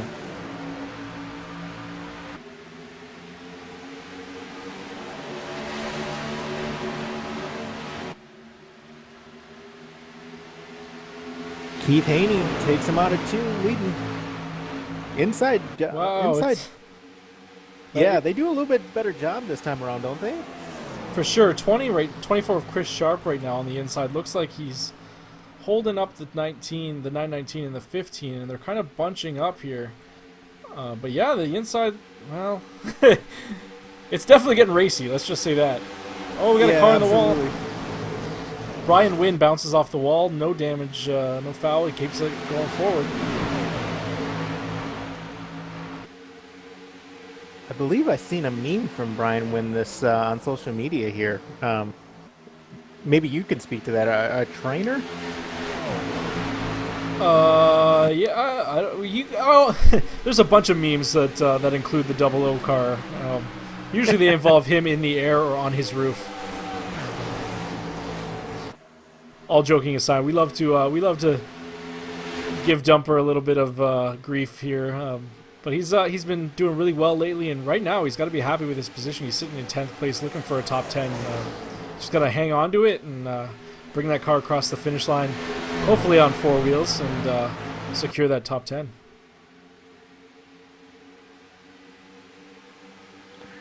Yeah, before, Mike, we were saying it was pretty racy in the top 5. Now we're talking about the top 15 here. These guys are, really going at it. Yeah, there's racing going on all on the track. These guys aren't 100% single file like they were earlier. They are kind of being a little bit more racy, trying to make pass worse. Oh, the 6 goes around. Caution is out as a result. And right when that came out, the 919 got into the 933 there. Looks like the 6 and the 82 both get loose, synchronized loosing, I would say. They both spin out together. They didn't hit it. There was no contact. They just both spun out. What was the other incident you were saying? Right when the flag came out there, the 919 and the 933 just kind of tapped each other there a little bit, a little door slam. I'm not really sure what happened, but I think they just thought they had a little bit more room on the track than they did, but they definitely made contact. Yeah, watching that contact definitely did happen, but no harm, no foul. Doesn't look like there was any too much damage between those two cars.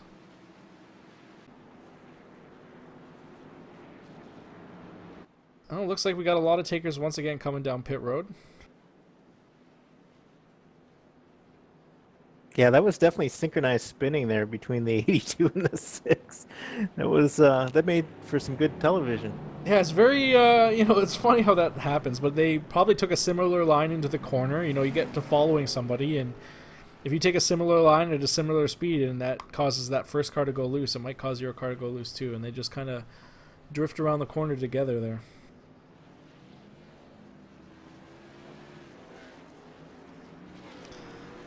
I swear that 82 car looks better now, though. It's like every little while they get some more work done on it. Yeah, and you talked about it, though, too, at the beginning of the race, where it was going to be one of those things that by the end of the night, the left sides of the car or right sides of the car were just going to get banged up. But, yeah, you're right. That 82 does look awfully that 82 fresh. car doesn't look, better. It looks perfect. So I think he saved his quick repair, and he decided this was the time to use it as 44 laps to go. That could be key. He managed to keep that quick repair quite some time. Absolutely, and he was actually running pretty competitively. We know he was running top three, top four there. The only problem is now, and I don't want to jinx him, and you know how I am with that, but he's definitely got his work cut out for him. He might have a fresh car, but that doesn't always equal being able to get around guys easily.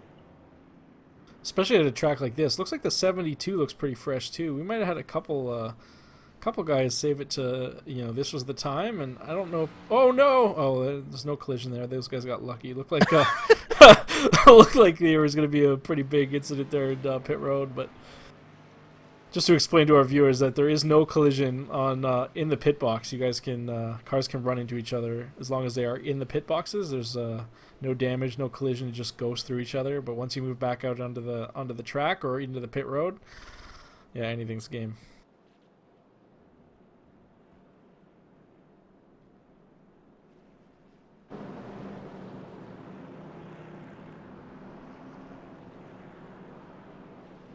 I'm not really sure. So the 930 is still on the track, still in his stall. I don't know if they're working on it or he's just got it parked there and hasn't left there. Yeah, he might be sitting in his car or he hasn't retired it yet, but he has 46 laps down, so maybe he's just waiting to get the car repaired so he can go back out on the track.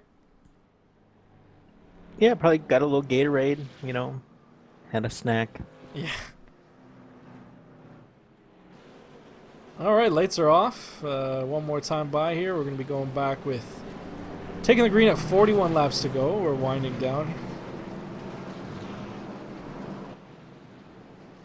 So again, I think it's going to be interesting. We've seen a lot of cars probably save that quick repair here for the end, and I'm looking at the top 10 to be quite honest with you, and all those cars look pretty sharp, don't they? Yeah, it's like they somehow magically got a new quick repair. Like everybody has just kind of repaired their cars. Top 10 all look pretty good. I'm going back to 9th, 10th. I guess the 14 Timothy Lewis might have a little bit of damage. Even that car looks pretty good.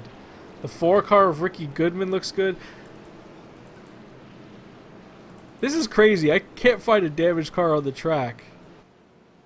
Yeah, this is really interesting, and I'm looking at pit times, all with almost 15-second pit stops, so we know everybody got 4 fresh ones, especially pretty much all the way to the top 14th position. I seriously do not see a single damaged car on the track. I don't know how that's possible.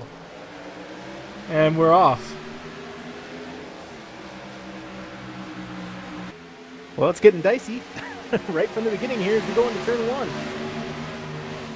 3 wide. That 87 is going to have to keep it real low as we have 3 wide. 929 is in the middle. That's not going to work going into the corner. He's going to have to back it out, and he does. That was a smart move by Thomas Keane. I don't think that was going to work into the corner. And he's going to try it again. Maybe this time he wants it on the inside. 82 is spinning.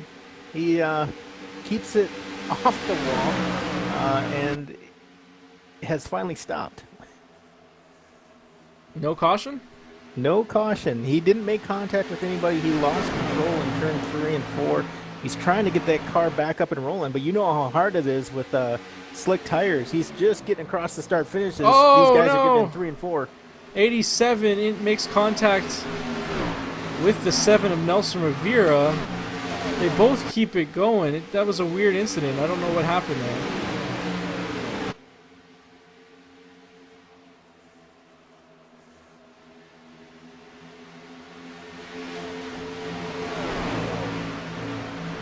Yeah, Nelson in that 14th position right now.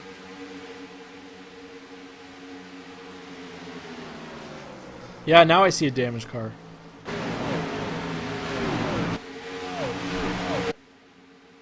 I was going to say, just give it a couple laps. Yeah, right?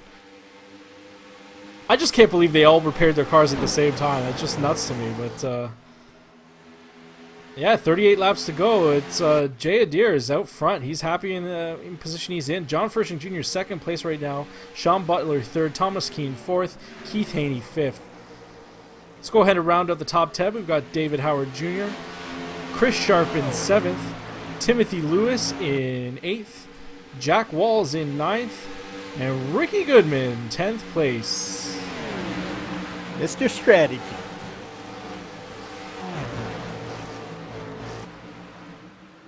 Yeah, these guys are really running single file, real close to that outside wall. Just looking for any speed that they can get. I think the one thing to know here is that it's easy to be quicker than somebody. It's easy to pull up to their bumper, but it's not easy to get around them here. You have to be quite a bit faster than the guy. As long as the guy in front of you hits his marks, gets off the corner well, it's going to be tough to get by him. I kind of wonder what's going on with Keith Haney right now.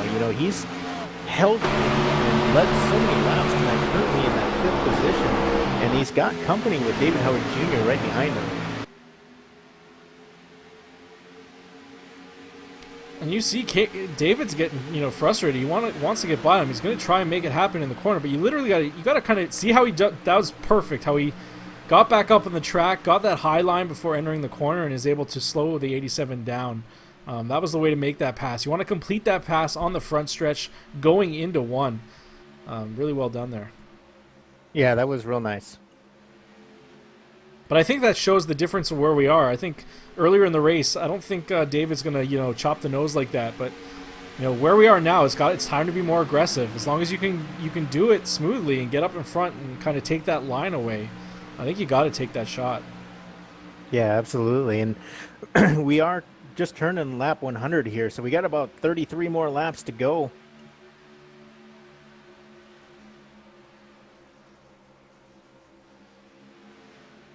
These guys up front seem to be pretty content running nose to tail, but back further a little bit, it's still getting a little dicey back there. I'll tell you right now, if I'm in the top 4, top 5, watching the race go down the way it has all day, unless I'm in dire need for a win. There are a couple drivers right now in the top 5 that do need a win, but 15, wow, 15 is going to close that door on the 919. 919 checks up. I don't think Sean's going to take too kindly to that. We might see a little bit of bumping here, just to let you know, hey, I'm still here, man. Yeah, there is definitely some radio communication going on between those cars right now. And while you were watching that, I was watching the 6 and the 72. 6 of Dustin Phillips, 72 of Raymond Edge. They were running pretty close there. Dustin he lets the 70 go by, so looks like they're straightened out now.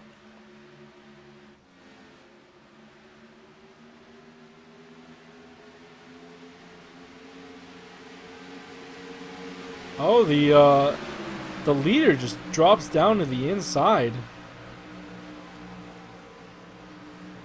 Yeah, that's kind of confused about that myself. I don't know if he got loose coming off of 4. He might have. He just drops down to the inside, and he's just continuing to drop back.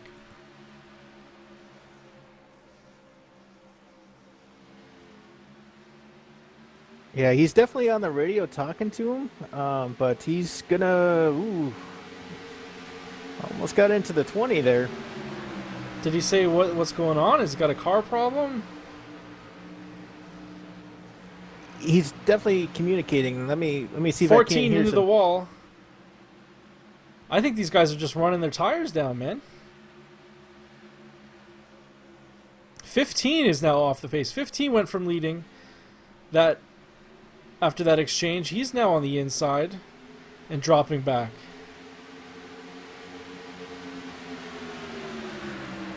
Well, let's just put it this way, Mike. The radio communication, radio chatter amongst these drivers in the top 5, that's kind of heating up out there.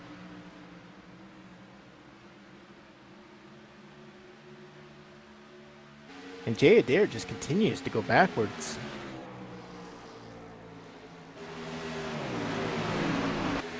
It's almost like he's got a tire down or something. Yeah, if I didn't know better, right? I would say something was up with that car, but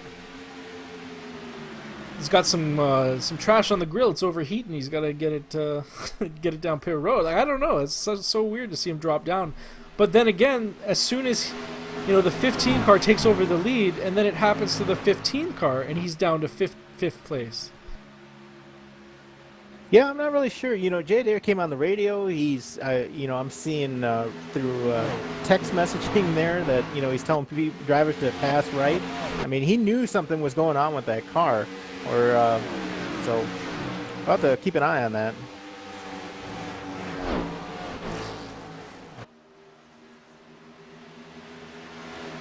Thomas Keane touches the wall there in the corner. These guys are running every inch of the track.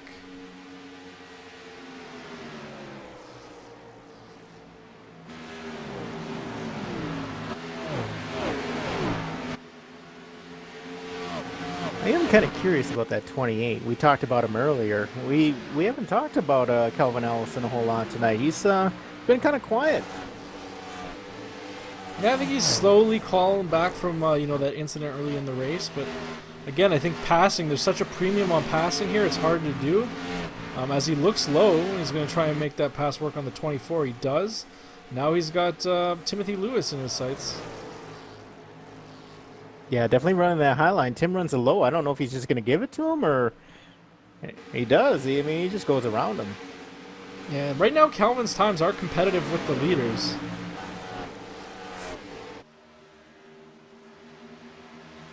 "25 laps to go." You know, we could be going all the way here. I think guys now need to start thinking about managing those tires. I think they're going to fall off all of a sudden here. We're going to see some guys maybe get into the wall or spin out. Yeah, Thomas Keane actually was the fastest car that last lap. The leaders are still putting down 29, high 29s, while the rest of the field is in the 30 range. So, you know, you leave the top 12 and you got guys that are running 30s, but the top 12 cars are all running times in the high 29s. My numbers show high 30s. I'm showing that previous lap of Sean Butler was 30.8. David Howard ran a 30.9. Thomas Keane 30.9. Yeah, good correction there. I was looking at their fastest times. Yeah, okay. I see smoke. I do too, a lot of it. Do we have a slow car on the track? The 933 looks like he is in pit road there. I don't know. Yeah, he's coasting here. Let's see if we can replay and see what happened. Yeah, our leader in the pits. Yeah, I don't know what happened there. We'll have to do some post-race investigation reporting and see if we can maybe report back on the blog what happened there. He was definitely set up to have a good finish and just wasn't his night. Yeah, that was really odd. That's definitely not the night he was looking for. The cars are splitting up. They've you know, now spread out the most they've been all race, and I think that is due to the tires here. I think now we're concentrating on running our own lines. I think cars have become a little bit more of a handful. And that's allowed Sean to pull out over a second lead now over the 917 in second place. So I'm wondering, did the 933 just gamble big and go for fuel, thinking that those guys don't have enough to make it? Maybe he was expecting more cautions and wanted to stretch it. I don't know. We're speculating at this point, which is always fun. Absolutely. Calvin Allison has broken into the top 5. He's now got his sights on Keith Haney, who's about half a second back, or ahead of him, I should say. But he is closing the gap. And I'm starting to tell that these cars are getting a little bit looser, Mike. I think it's getting a little bit hairy out there. Let's go ahead and ride board with Keith Haney here. Let's see how this car handles in the corners. Definitely off the throttle a lot longer than earlier in the run. Slowly back onto the throttle. Using more of the track than he had before. Yeah, you can definitely... The cars have slowed down now. They're running 31.2s. The leader's running 31.2. Second place 31.4. So they're a full 2 seconds off of their fastest laps of the race. I think this is here where we have to be really careful going over that transition. and the cars become loose and those tires go off. You got to be really careful you don't upset the car, as it looks like Thomas Keane is in the wall in front of Keith Haney. Yeah, I just don't think the cars are handling like they were earlier in the run. And that's expected, but it's running that same line, eventually that car is not going to handle the same way around like it did earlier on, and I think we're seeing the result of that. Yeah, I think this is the longest green flag run we have seen in the race. So I agree. I think these guys are now learning what these cars are like once the tires get worn. 28 is trying to make that pass on the 87, but you can see the 87 is still able to pull off on that high side. 28 might try again on the front stretch and make it all happen on that little dogleg corner. Yeah, I was gonna say that if he gets around the 87, he'll put himself into the fourth position, and those cars are right in front of him to be able to pick up some more spots here if he can make this work. Keith does like that low line, so it's hard to get underneath him, across the start-finish line.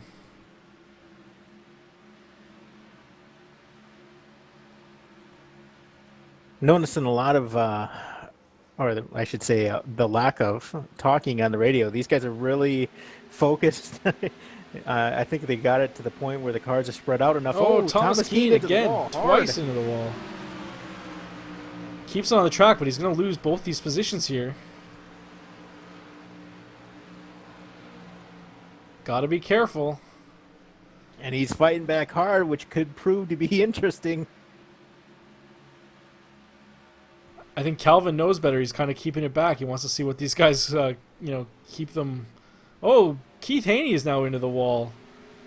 Calvin's going to try and make it work on the outside here. Yeah, big run on the outside. He might take both of them.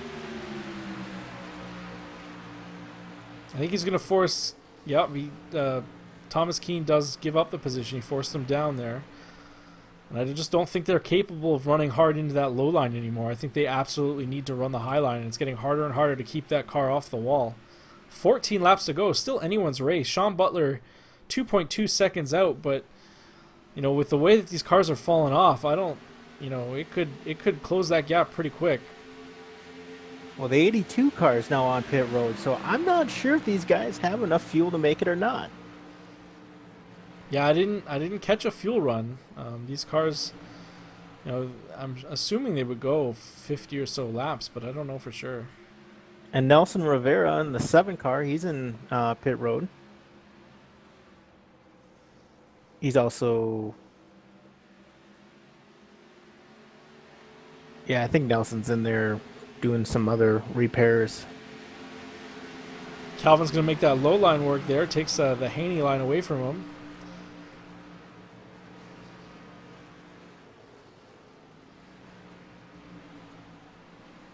Caution's out. Let me see what brought out that caution. Showing the 15, John Frisching Jr.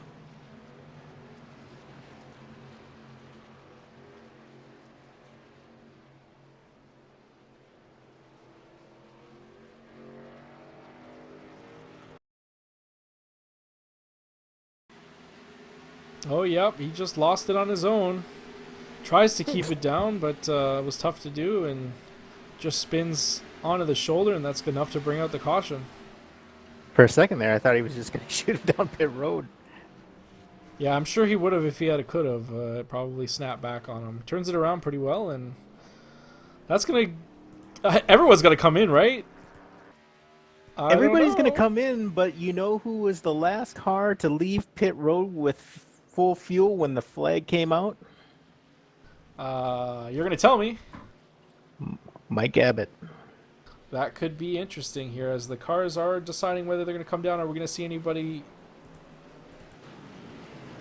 stay out and gamble? Looks like most of those leaders definitely want those tires. I don't think anybody can go, by the time we go back to green on those set of tires, you'd have to go 9 laps, 8 laps, and I think you would just be eaten up.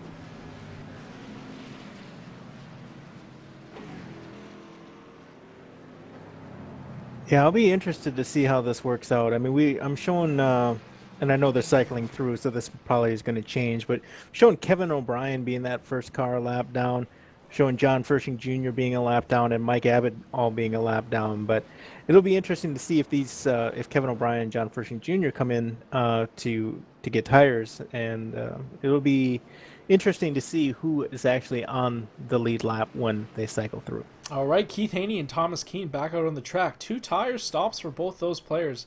Sean Butler, Calvin Allison, James Skelton, David Howard Jr., Raymond Edge rounds out the top 7. All of those guys took 4 tires. So we're going to find out right now how valuable 4 tires are versus 2.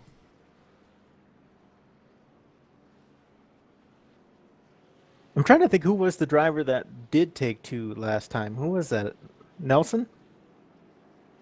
I have the worst memory ever, man. I have a feeling it was Nelson, and I don't think it turned out so well for him. I have a feeling it's not going to turn out well, but I respect the call.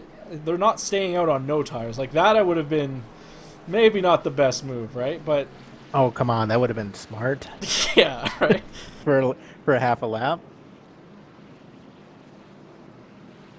But 2 tires, man, I think you can make it work. I think they're still going to get eaten up. I think they're going to have to just get in that high line and just hold their line and just battle off the corner and try and make sure that the guys can't clear them. If they can do that, they might be able to, how many, both these guys were in the top 5, so I don't, yeah, it's a tough call, man.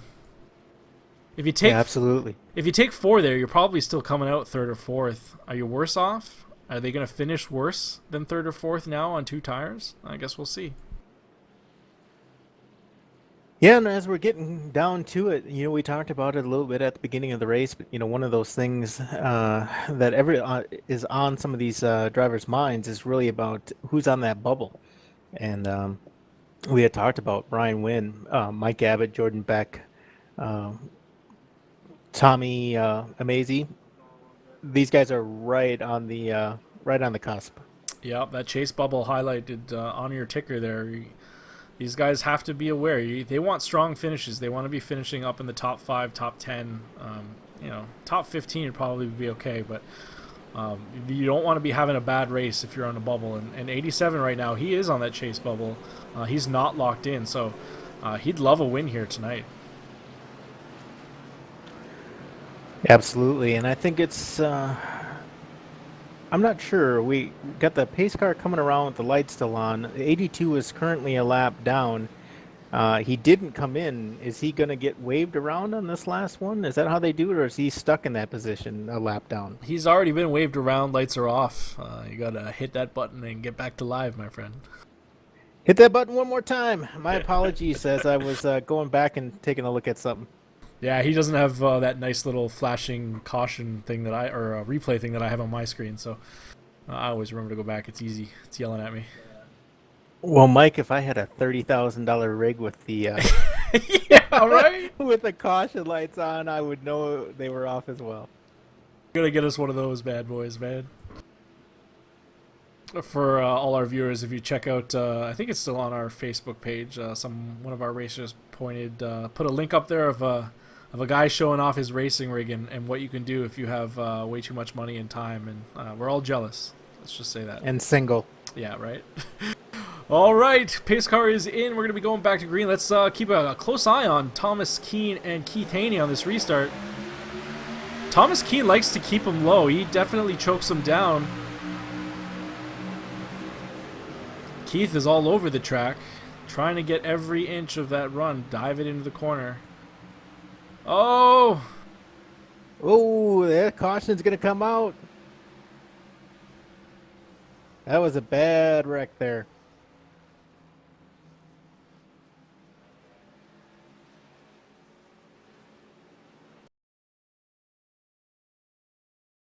Yeah, that was the worst place for a wreck. Was that Thomas 929. Keane? It was Thomas Keane. Gets loose. That 2 tires could have done it to him. Gets into the wall and just comes out in front of the field, and that's gonna end a bunch of people's races here. So does that decide on 2 or 4? Yeah, I would say so. I don't think two was the way to go, but they were really all running really hard, just trying to get a position. So Right on board on the outside, you can see that car just starts to break loose. He tries to chase it. Probably could have chased it a little bit quicker. Uh, and that's just that's all she wrote. That's unfortunate.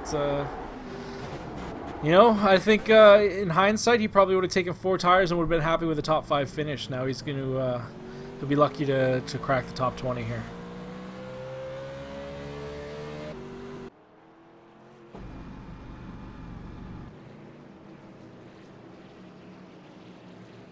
Keith Haney loves it, though. I'll tell you that right now.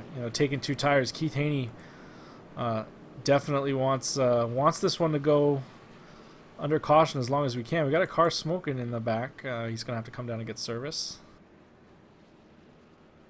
and the 82 gets his lap back.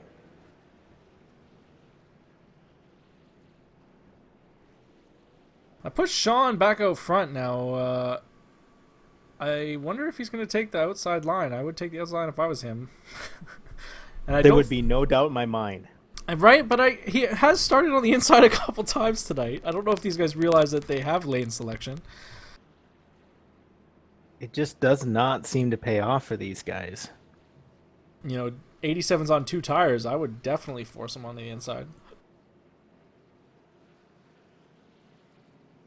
Yeah, I am kind of curious of who that is that's smoking out there so bad. That would be the 59 of Bruce Potter.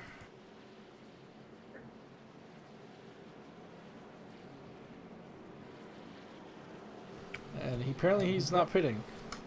Yeah, I was wondering about that. I mean, I'm pretty sure we're gonna go back green here, so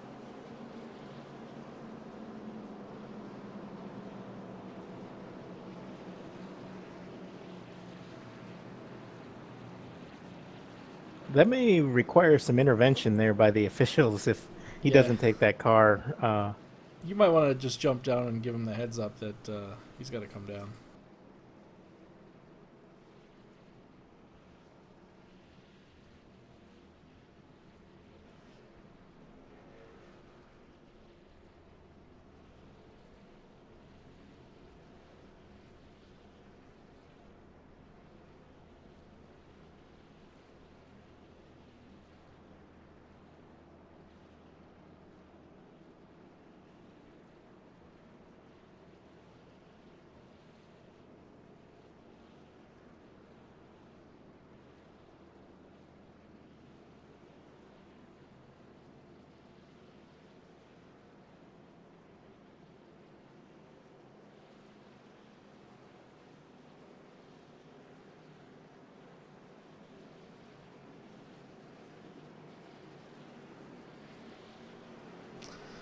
And looks like he is going to come down. That'll take him out of the running order.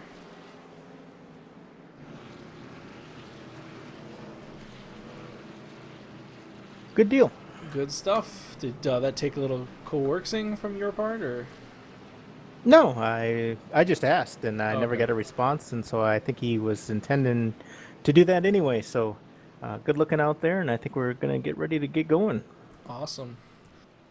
So this will be it, man. This is going to be a shootout. Next flag ends the race. We'll see how things go. It will be taking 2 to go as we come back. I just want to know who's gonna pull the Carl Edwards and move move who's ever in front of him out of their way. Yeah, I think that might takes it. That might what what needs to be done. The 919 does take that inside line. So if I'm sitting in third or fourth right now, I think I'm in a good position here. Yeah, I think it's good to be in the top five, but I think it's one of those things that your position doesn't guarantee that's where you're going to finish by any means. No, sir. Just got to hold on to it, until that next caution comes out. Make sure my car's in one piece. We're going to secure us a nice finish here as the pace car bounces down the pit entry. We're going green. Ooh, some blocking right from the beginning. Calvin Allison looks low. Sean goes down there to meet him. Yeah, great defensive move there by Sean, and still able to burn it off into the corner. I think that 2-tire stop, again, not paying off for these cars. The 87 gets loose, and that's going to bring out another caution. I don't know. They're wrecking down to the inside of the track, and caution is out. I believe Sean Butler will take that win. We'll see how things sort out. Yeah, I'm showing when the caution came out that Sean Butler was .14 in front of Calvin there, but man, that was close. So both cars that took 2 tires ended up getting loose on the corner and causing quite big wrecks. So drivers, man, let's you take some notes for next time around. Maybe not want to do that. But actually, it looks like the 87 might secure his 3rd place finish. We might have to look at that. I don't think you should be able to secure a 3rd place finish if you're the reason that brings out the caution, but it is what it is for now. Yeah, that field freezes a little bit. It actually happened during the Talladega Xfinity race. Got the win, even though he was part of the caution, so I guess we got to let it go. Sean Butler, Calvin Allison, and I'm showing that's wrong. I'll have to bring up the results here. Well, Sean Butler back in victory lane. Sean Butler in victory lane. Let's pull him down and we'll get his post-race interview here.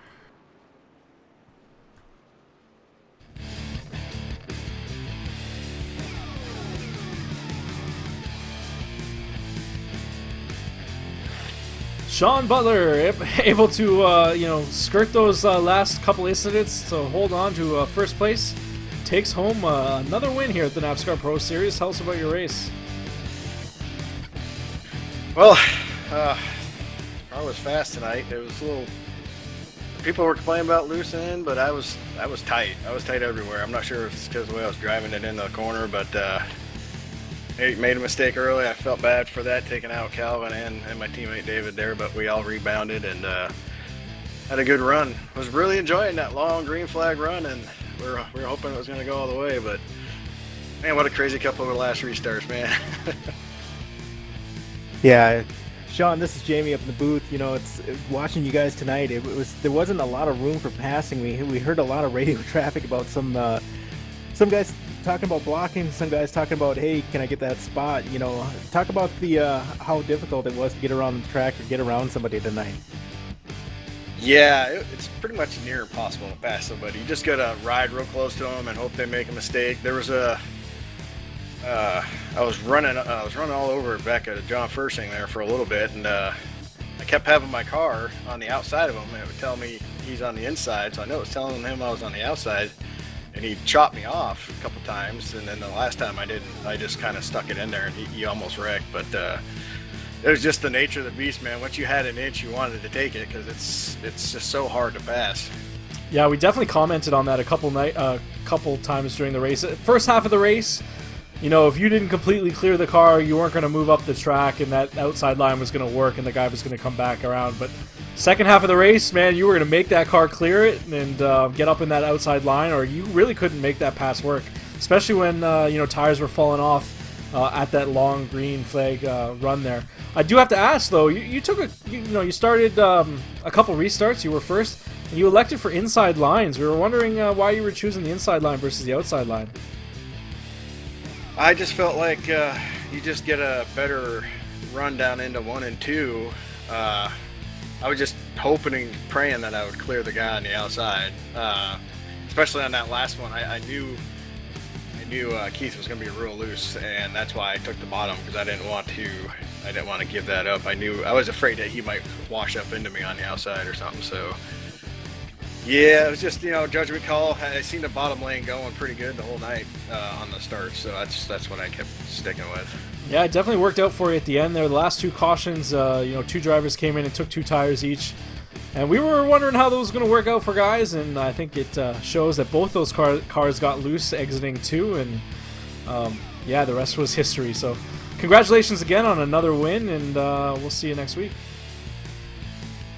Thank you, guys.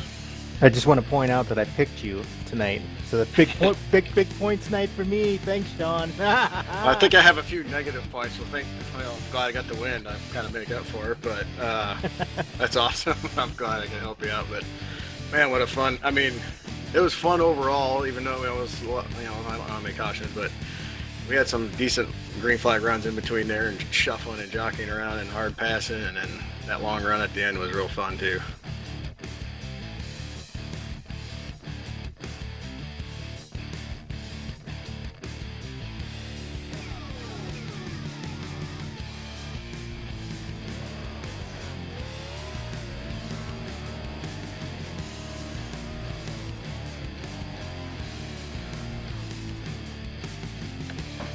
Yeah, I knew it was going to be kind of, it's real hard to pass. Like I said, even if you're a little bit faster than somebody, you're running right behind them in their tire track, and if they touch the wall, you're just kind of SOL there. So, yes, sir. Looking forward to wherever we're racing next week. I'm not sure where it is. Over. Oh boy, the Monster Mile. I love that. I love that track, so I'm looking forward to it too. Sir, thank you guys. Yep.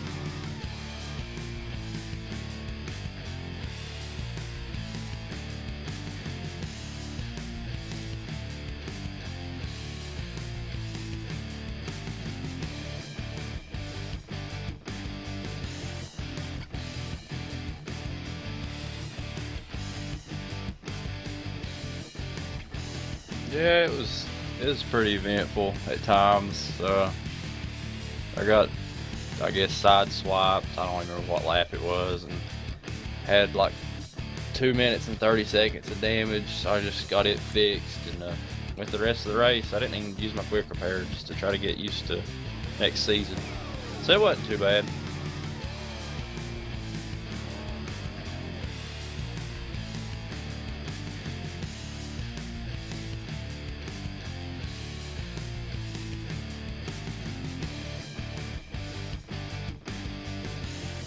Yeah, it'll be an interesting twist to everything. Hopefully everybody can get a little bit better grip on their driving style and not knock the wall down so much. Yeah, it got interesting there, though. I want to kind of rewind the clock with you there, Calvin. You were battling Keith Haney there for a little while, and also I believe another there was a 3-car shootout there towards the end, and they kind of got loose. But I mean, we seen you kind of back up and wait to see what was going to happen. But I mean, we had talked to Sean about a little bit too earlier about the how difficult it was to pass out there. Did you find it difficult, or was it something you just had to pick your lane and go? I mean, if you took care of your tires, you could still drive it all exit pretty decent, and that's all I waited on. I mean, them front guys burnt their stuff up too quick, and I can't remember what place I drove from after that last stop on that 32 lap run, but I'm pretty sure it was way back. And I mean, everybody burnt their stuff up, just kept slowing down. I was speeding up. Well, good deal. We're heading to Dover next week. Favorite track of yours by any chance? Yeah, it's in the top 5, but I'll be working, so everybody will get to play without me next week. All right. Well, it was a great finish. Mike had said you got second there, but you got second by 0.14. So you didn't miss first by much. So we'll catch you the next time on. Thanks, guys, and I have to apologize to David Howard. That last pit stop, Sean pulled away, and I didn't want to get him that much of a gap to get a quick stop, and I pushed David across the line accidentally and bumped him again when I accidentally smashed the gas, and I think it gave him a speed penalty, but I think he recovered for a top 10, so it wasn't too bad of a loss for him.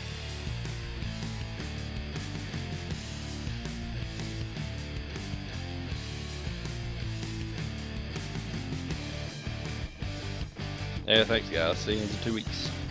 Yep.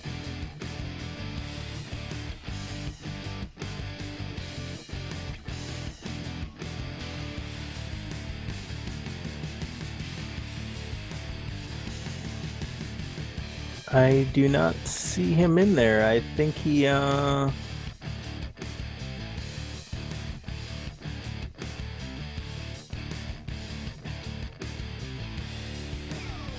Yeah, it was a real good showing by Keith Haney tonight. You know, we talked about him all night. I mean, he ran a lot of laps. He led a lot of laps. He was up front all night. Kind of ran into some traffic there midway through, but all around a good night for Keith Haney and the Haney Boys Racing Group. You know, and he is one of those drivers that is close to the bubble. He's currently 12th in points. So this finish, even though not in first, is definitely going to help him out. So. Yeah, he did lead the most laps here tonight, so that does say something about his driving style, and is able to secure that third place finish. I want to thank our viewers again for sticking it to the end. We appreciate every view. If you do us a favor, like our videos. If you like them, give us a thumbs up on Facebook, thumbs up on YouTube. We really appreciate it.